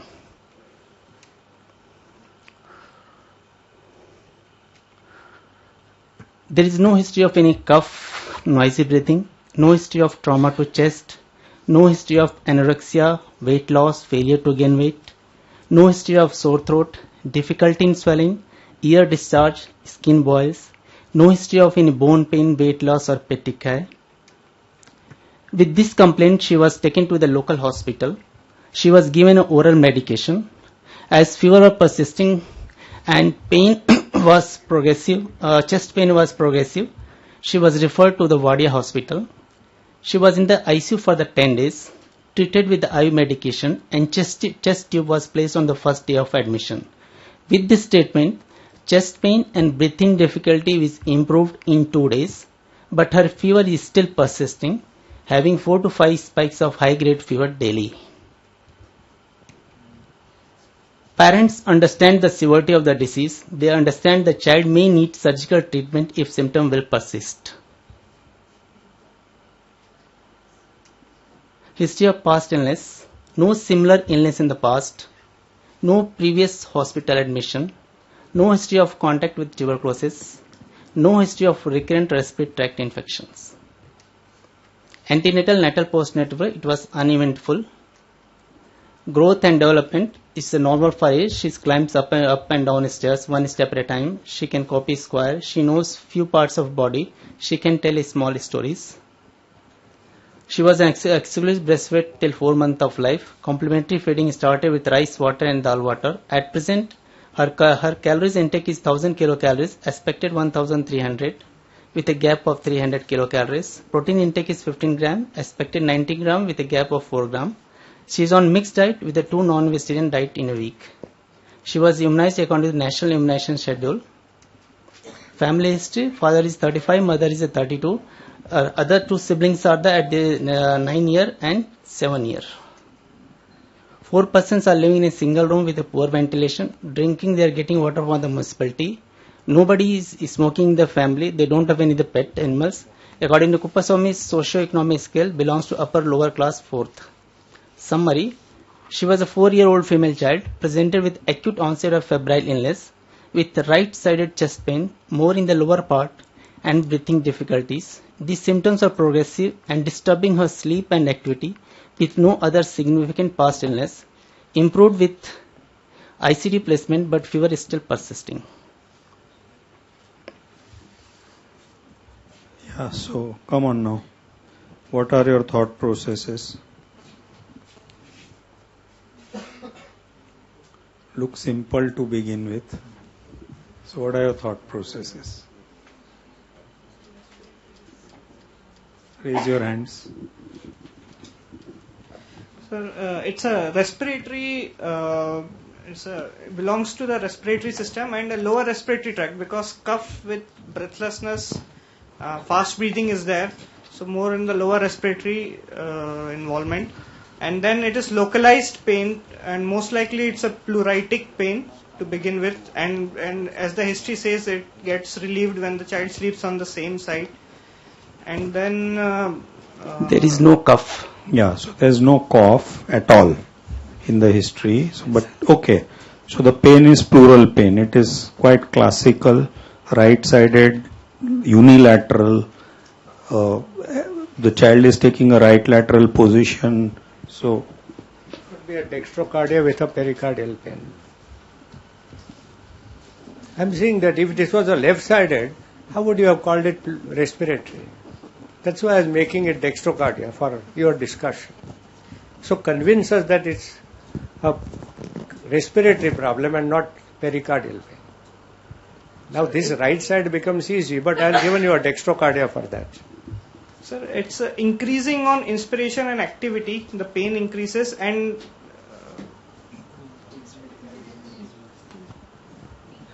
Ask the child to hold the breath, and if the pain is persisting, it is because of pericardiate, and if the pain is subsided, then it is pleura. And you saw that what happened, how is the pain relieved? He lies on one side. So pericardial pain is retrosternal often. Take the example of pyopericardium, which gives rise to classical pericardial pain. They are bending like the sick. Central pain rather than the heart is on the left side, the pain is always in the center. So that plus the relief of the pain on that side and all that, so that makes it pleural. So now what? So child started with high fever, so some infection, then gets pleural pain and then becomes breathless. So what is happening?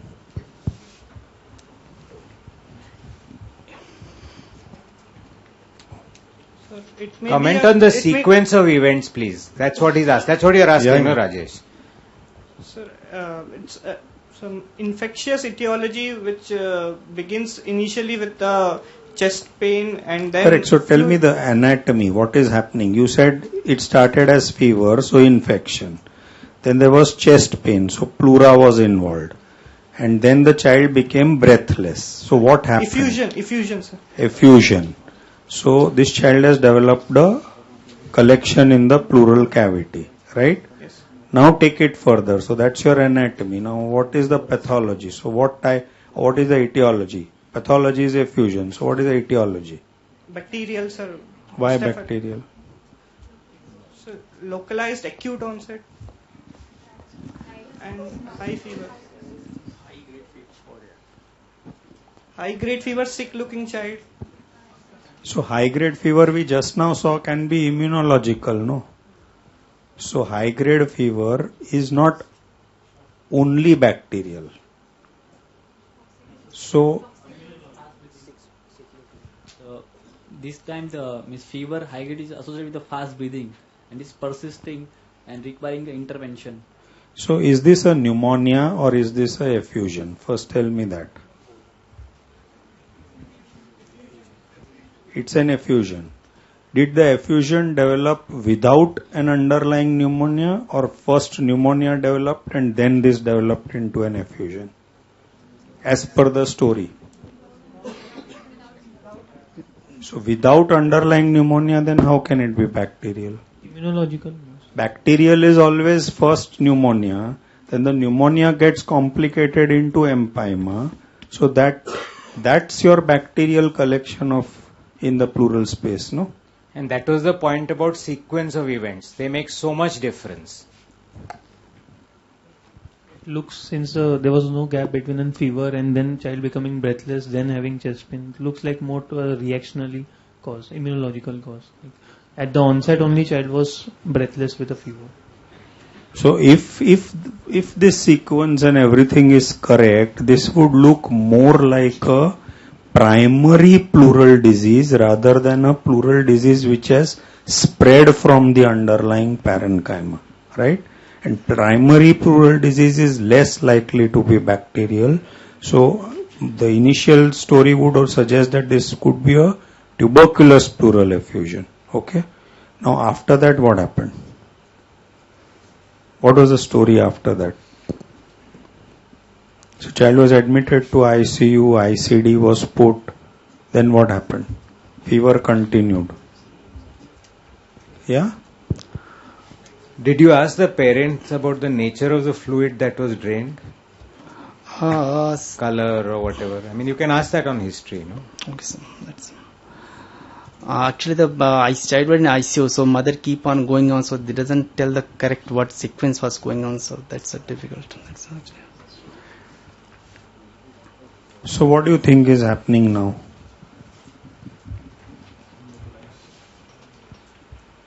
So suppose this was a bacterial infection in the pleural cavity and this was an empyema which was drained with an ICD, then what should be the sequence of events? She's also getting IV medications.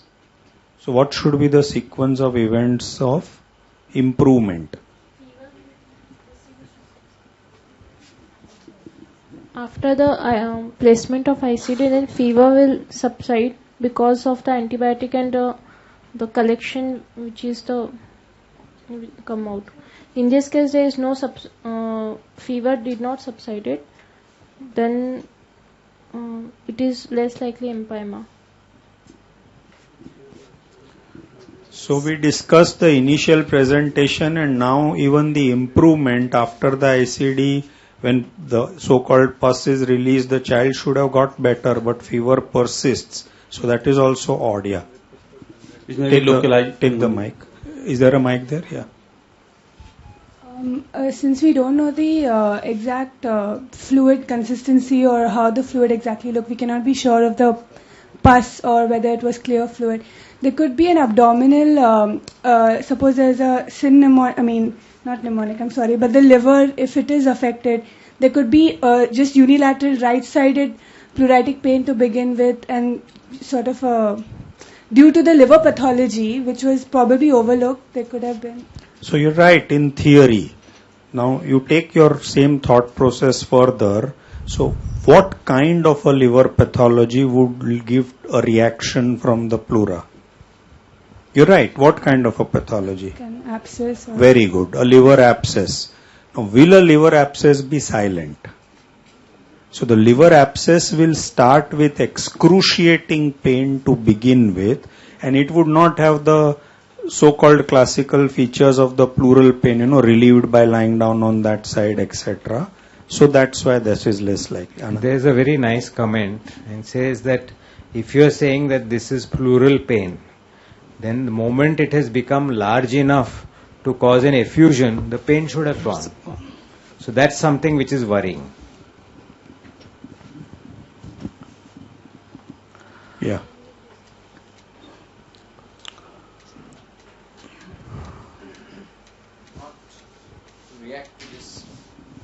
Not necessarily if the pleural effusion has become large, the pain should disappear. But there is an extensive pleura. The pleural fluid has collected here, but there is pleura above also, and there is inflamed pleura above also. So if the pleural collection has, unless completely separated two layers of pleura, the pleural pain will persist.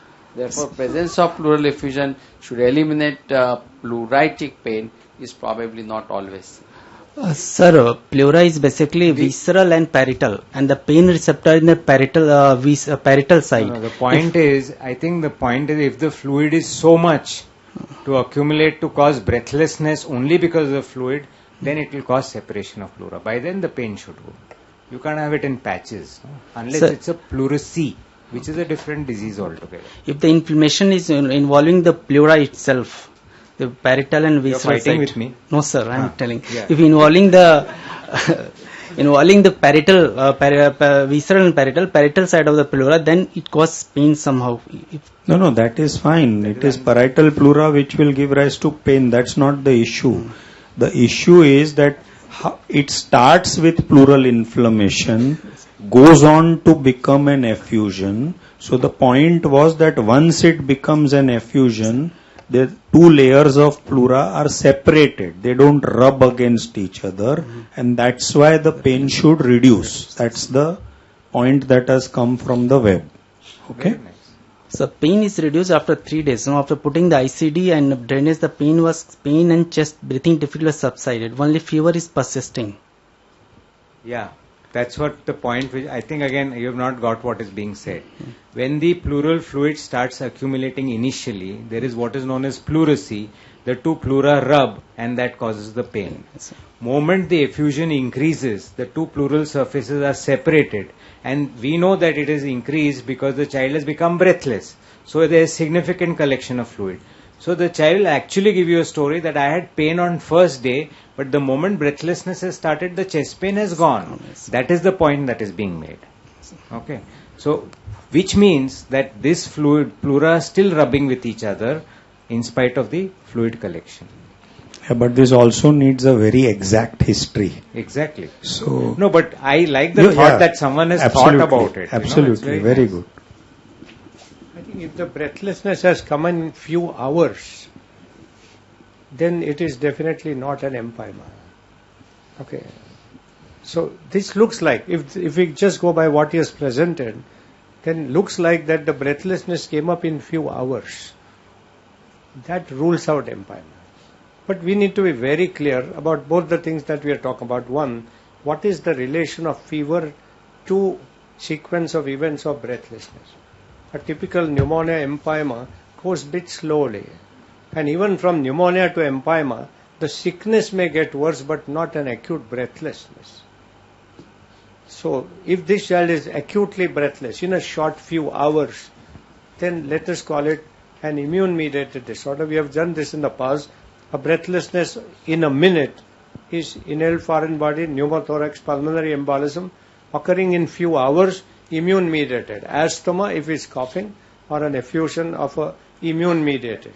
Pneumonia 2, 3, 4 days, empyema further up. So this, if the history, the point again is that we need to be very clear about all these smaller points in the history. Okay. But now, let's see whether this is an empyema. They put in a tube. Okay, nobody puts in a tube for a tuberculous effusion, unless there are too many tubes around and too many people to put. But otherwise, why should a tube be put in that? Okay, so let's believe that it must be empyema. Now tell me why the pus is removed but the fever is not gone. Then we will also say it may be a tuberculous effusion. I agree with that. But somebody has put in a tube. Okay, so I suppose he must have given a thought it must be a pus. Yeah?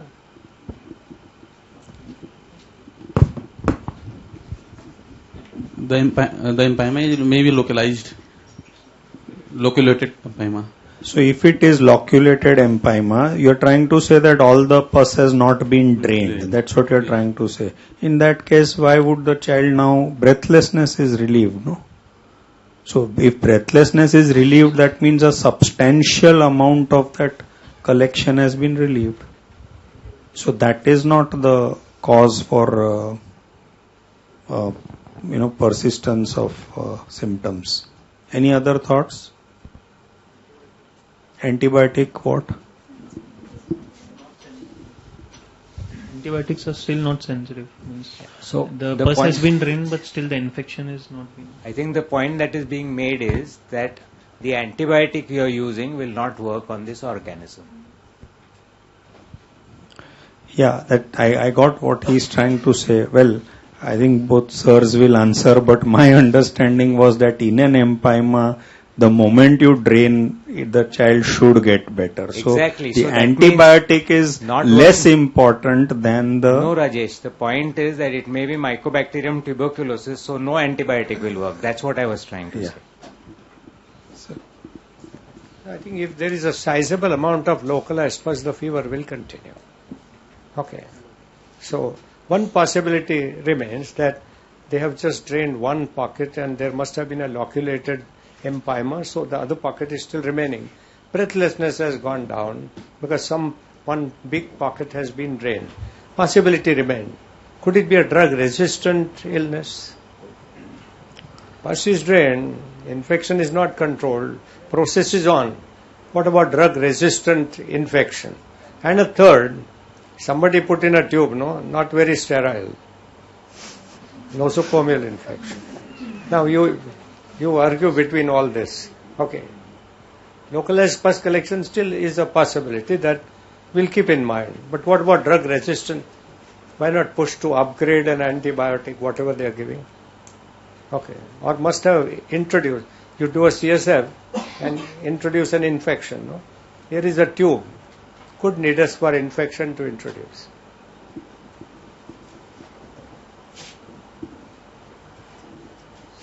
Yeah, any responses? So how will you judge whether the infection, like is being postulated, that the bug is not sensitive to the antibiotics being used?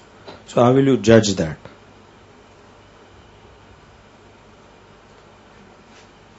Anybody? So the last line in the summary gives you a clue. Look at that and then answer.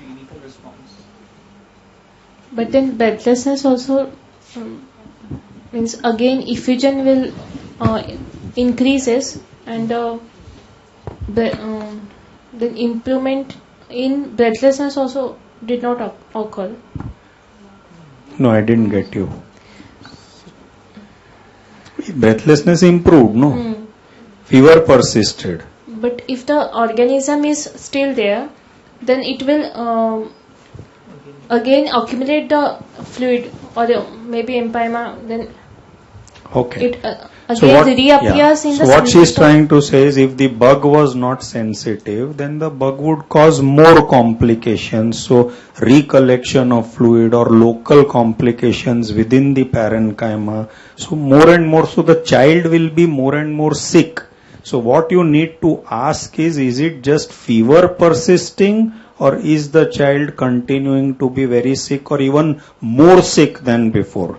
That will answer your question whether the bug is not sensitive. Okay?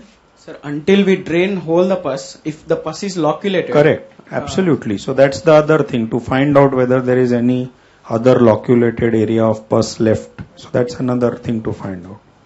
Absolutely. Go on, examination. General physical examination. She was alert and active child, comfortable at rest, average build. Vitals, heart rate 108 per minute, regular, normal in volume, all peripheral pulses palpable. Respiratory 42 per minute, a little bit higher for this age. Abdominothoracic, BP 94 by 66 mm mercury, in right upper limb in supine position, temperature 98.4 Fahrenheit. No pallor, sinuses, icterus, edema or any lymphadenopathy. Head to foot examination. Head normal, ear and eyes normal. Can you just give us the positive findings so that we can discuss yes, some more? okay. This will take a long time to read. Chest dropping of right shoulder is there. ICD in situation right side. No clubbing. Anthrometry is a normal. Height, weight and head circumference. One sec. Let's look at the anthrometry. Height is 97 centimeter. Expected 102 centimeter. It's a 15th centile on the WHO growth chart. Weight 13 kg, expected 15 kg. It is in between the 3rd and 15th centile and WHO growth chart.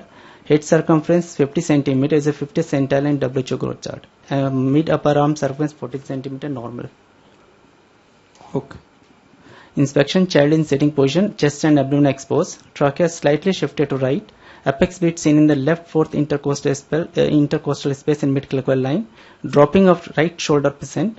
ICD is placed in right hemithorax. Movements of chest wall decrease in the right side. No scars, signs or dilated veins. Palpation, trachea and apex position confirmed. Chest expansion is reduced in the right side of the chest. Tactile fremptus is decreased in the right side of the chest. Inframammary, axillary, infraaxillary, suprascapular, intrascapular and infrascapular. Percussion, there is a stony dull node present on the right side of the chest. Inframammary, axillary, infraaxillary, suprascapular, intrascapular and infrascapular. Auscultation, normal vesicular breathing sound heard over the left lung in all regions. Breath sound reduced in the right side of the chest. Vocal resonance is decreased in the right side of the chest. Other systems normal. Summary, 4-year-old female child, developmentally normal. Well child presented with acute onset of the febrile illness with right-sided chest pain, more in the lower part and breathing difficulty. On examination showing decreased right-sided chest movements and expansion with decreased breath sound and vocal resonance. So what's your final diagnosis? So first of all, it's acute onset of febrile illness with followed by the breathing difficulty and chest pain. Most probably it's an infectious etiology. And if it is an infectious, means most probably it's there is no history of any any infections like throat pain or ear infections or any skin infections or any lower respiratory tract infections, symptoms like fever, cough or noisy breathing. It suddenly started with fever and chest pain with breathing difficulty. So it's etiology infectious involving basically pleural fluid or pleura. So what do you think, bacterial or tuberculous? Most probably bacterial, sir. So that's what we were discussing when we were discussing history. Do bacterial infections directly involve the pleura? Yes, sir. I tried to find out where the sources of bacteria, but in this side I was unable to get what is source. No, it even started if with you high-grade even fever. if you couldn't find the source, question is that do bacterial infections directly involve the pleura? So can you get what we call as inverted commas primary empyema? That's what we discussed. No, usually we expect empyema to be secondary to that as a complication to of the or pneumonia. lung abscess.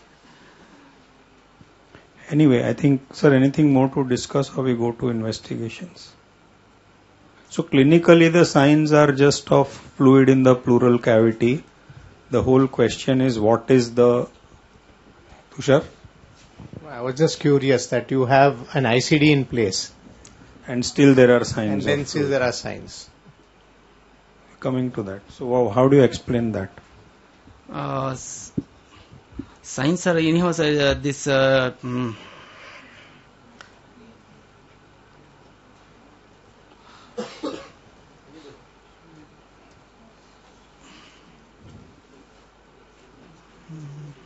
loculated pus collection.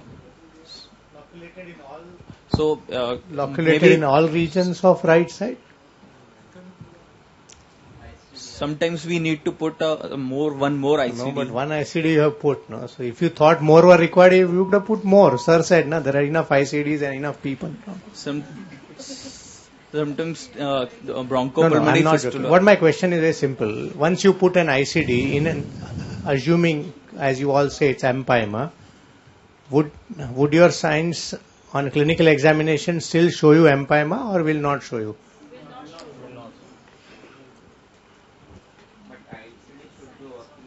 Yeah, so if the ICD is put at the right place, correct, that's what I was So asking. you mean you will have no signs at all? So if empyema is being drained, you mean the clinical examination will be normal? Then what will be abnormality?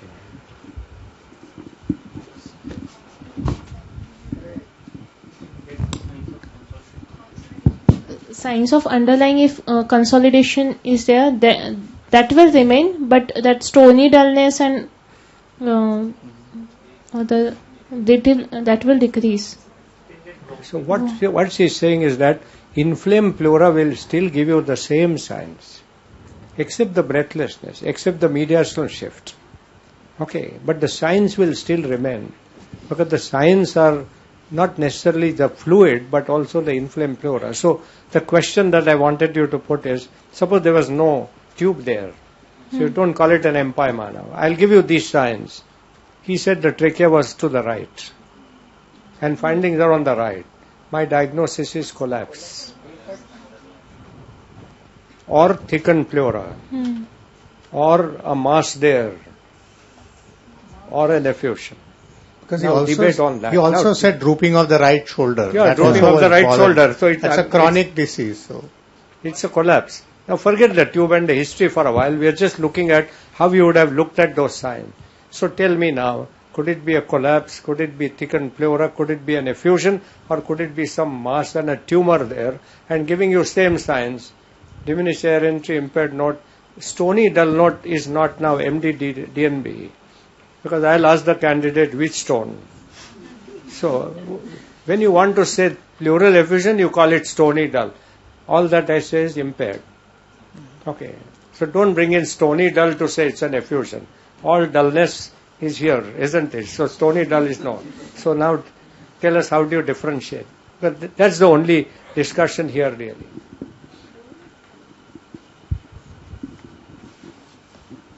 Come on. In actually collapse, the trachea will shift to same side. In pleural effusion, it will be opposite side. Mass, it will be opposite side. Tractal vocal firmities, in consolidation, it will increase. In collapse, it will be increase. In pleural effusion, it will decrease. Collapse, TVF will decrease. Sorry? In a collapse, the focal firmitus will decrease. Depend on what? It's not a collapse consolidation. Patent bronchus. So collapse, first you have to decide whether bronchus is patent or no. No, signs will depend on that. Okay. So that's one. So basically what sir is asking, can you first make one big distinction? He's asked you 4 pathologies, no? So one big distinction you have to make. shift of mediastinum either to chronic illness. Distribution of signs. the pleura will have a generalized sign. So pleura, basic you differentiate between plural and non-plural pathology by the distribution of signs. So signs below a particular intercostal space all along, front, axilla and back is plural. And if it is mediastinal or if it is a collapse, the signs will not be distributed this way. They will be distributed according to the lobar pattern in a collapse, and in a mediastinal thing it will be non-lobar, non-plural. Right? So distribution of signs. Then we discussed about whether it's pleural thickening or whether there is still a effusion. So that will depend on what? How will you pick that up?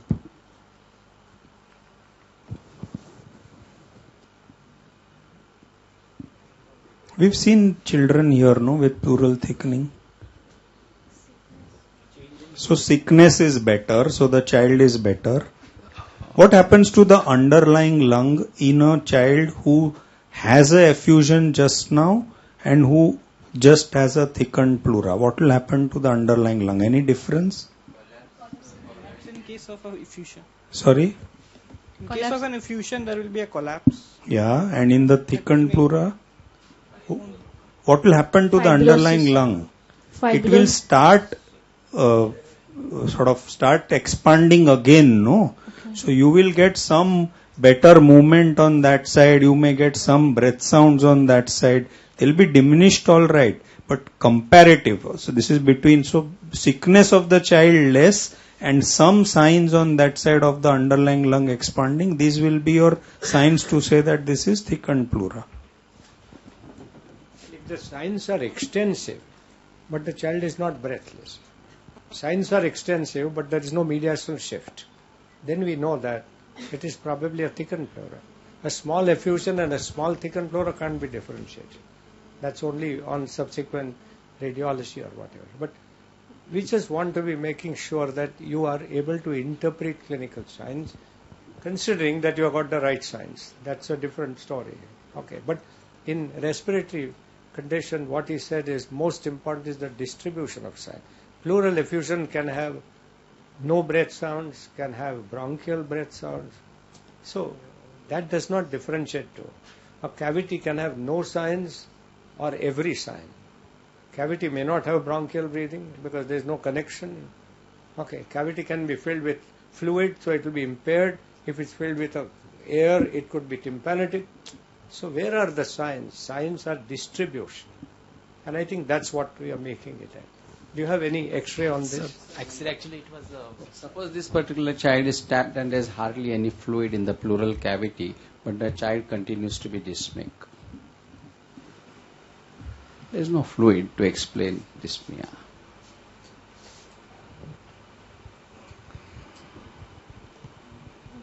This child has a pleural pathology.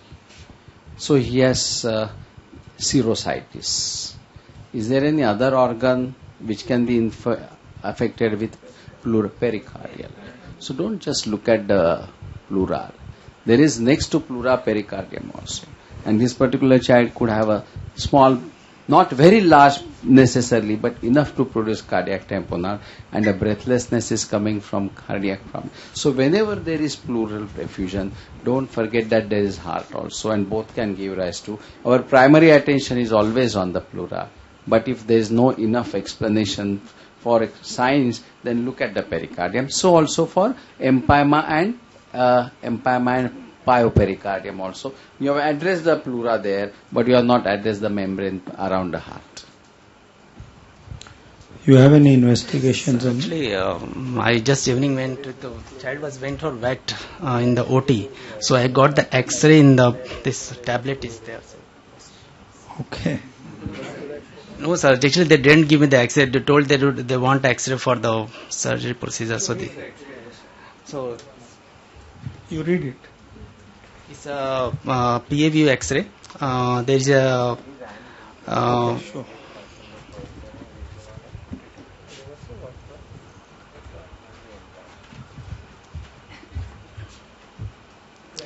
You know the X-ray. Yes, sir. There is a PA view, posterior view X-ray. Is the right-sided homogeneous opacity present?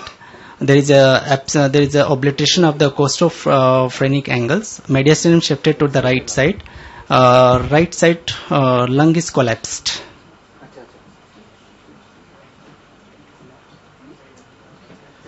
Rajesh, can you show that X-ray on the camera?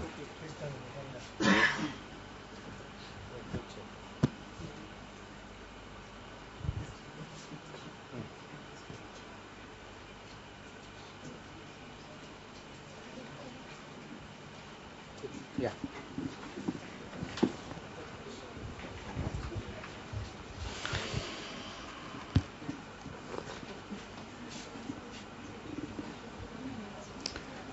So what's your interpretation from the X-ray? Sir, X-ray is suggestive of that there is a empyema or effusion, pleural effusion in the right side of the chest, which is compressing the right lung, and the shifting of the mediastinum on the left side.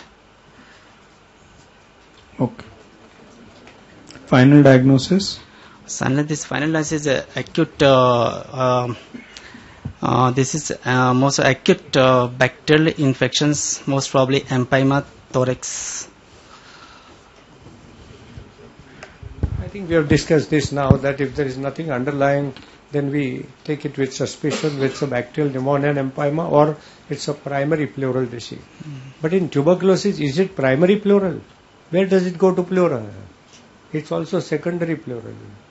So how did you get fooled when everybody said in tuberculous pleural effusion there is nothing much underlying lung? From where does it go to the pleura at all? It goes through the lung only, no? So it has to be a lung also. In tuberculosis, there is immune-mediated I reactionary understand immune, fluid. but there has to be a tuberculosis the lung, no? Whether it's a pneumonia bacterial which causes empyema or lung tuberculosis causes tuberculous immune-mediated effusion, both must have a lung lesion, no? I understand it's immune-mediated, but lung lesion? There is no lung lesion. So how can a tuberculous pleural effusion will have no lung lesion? So the point is that even a small, insignificant subpleural tubercle focus that is not even visible by radiology develops an immune-mediated reaction. That's why. Whereas in a pneumonia, it's not an immune-mediated response, it's an extension of infection.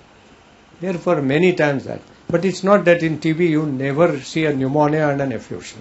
But when you see a pneumonia of TB and an effusion, the effusion is small. It's not a large effusion. So breathlessness is not the cause. And does tuberculous pneumonia cause breathlessness? Both are pneumonias, no? Then does TB pneumonia cause breathlessness? Why not? Because mycobacterium comes slowly. What's the problem? Means a gradual collection of the fluid due to It is not an acute pneumonia. It's a subacute pneumonia. Presentation may be acute. No, sir, I got fever just last 2 days. But a subacute pneumonia does not cause effusion. I think that's where we... Yes, sir.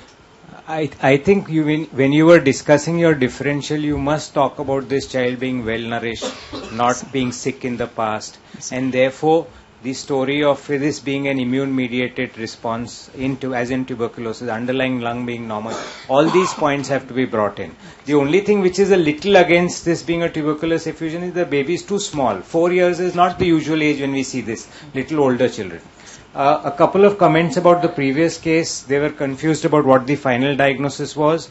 So it's a hemolytic anemia. Hemoglobin electrophoresis has been sent. That has to be confirmed, but the smear showed sickling. And second question about the first case was, could this be Kala-Azar? Well, it's too short a history. The child is not cachectic. He's growing well otherwise. So I would not think of Kala-Azar upfront unless he came from that local region. Is there anything else, Rajesh, you want to say, or should we wind up? Sir, for the second case, is it possible to think chylothorax also now it is secondarily infecting, and in spite of drainage it is not getting relieved so soon? Means still the collection is too much on X-ray. Why would he get a chylothorax?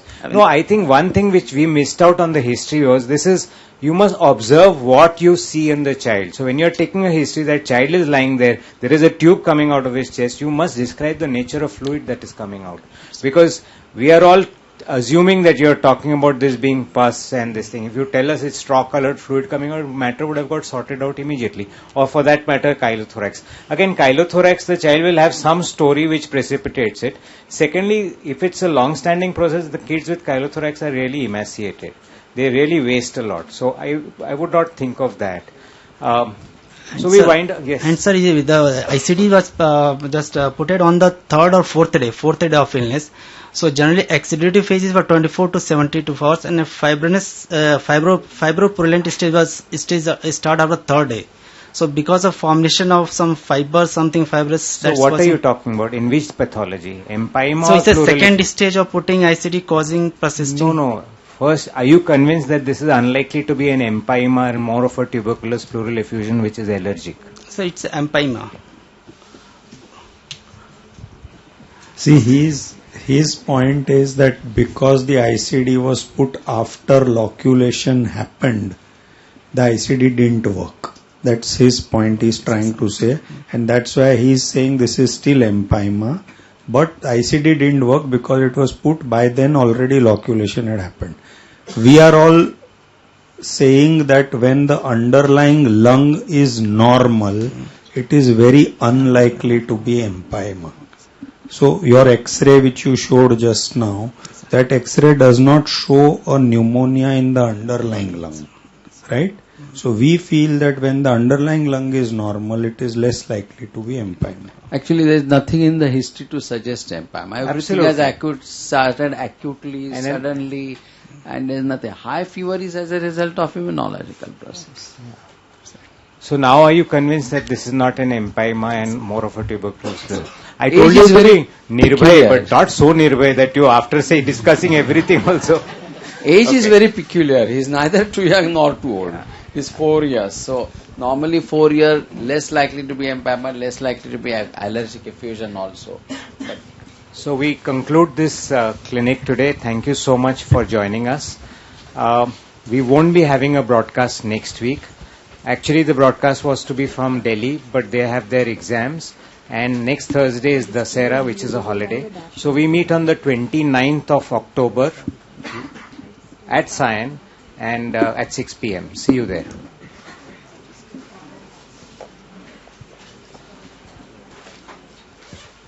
Actually, two things. Wait for a minute. She has some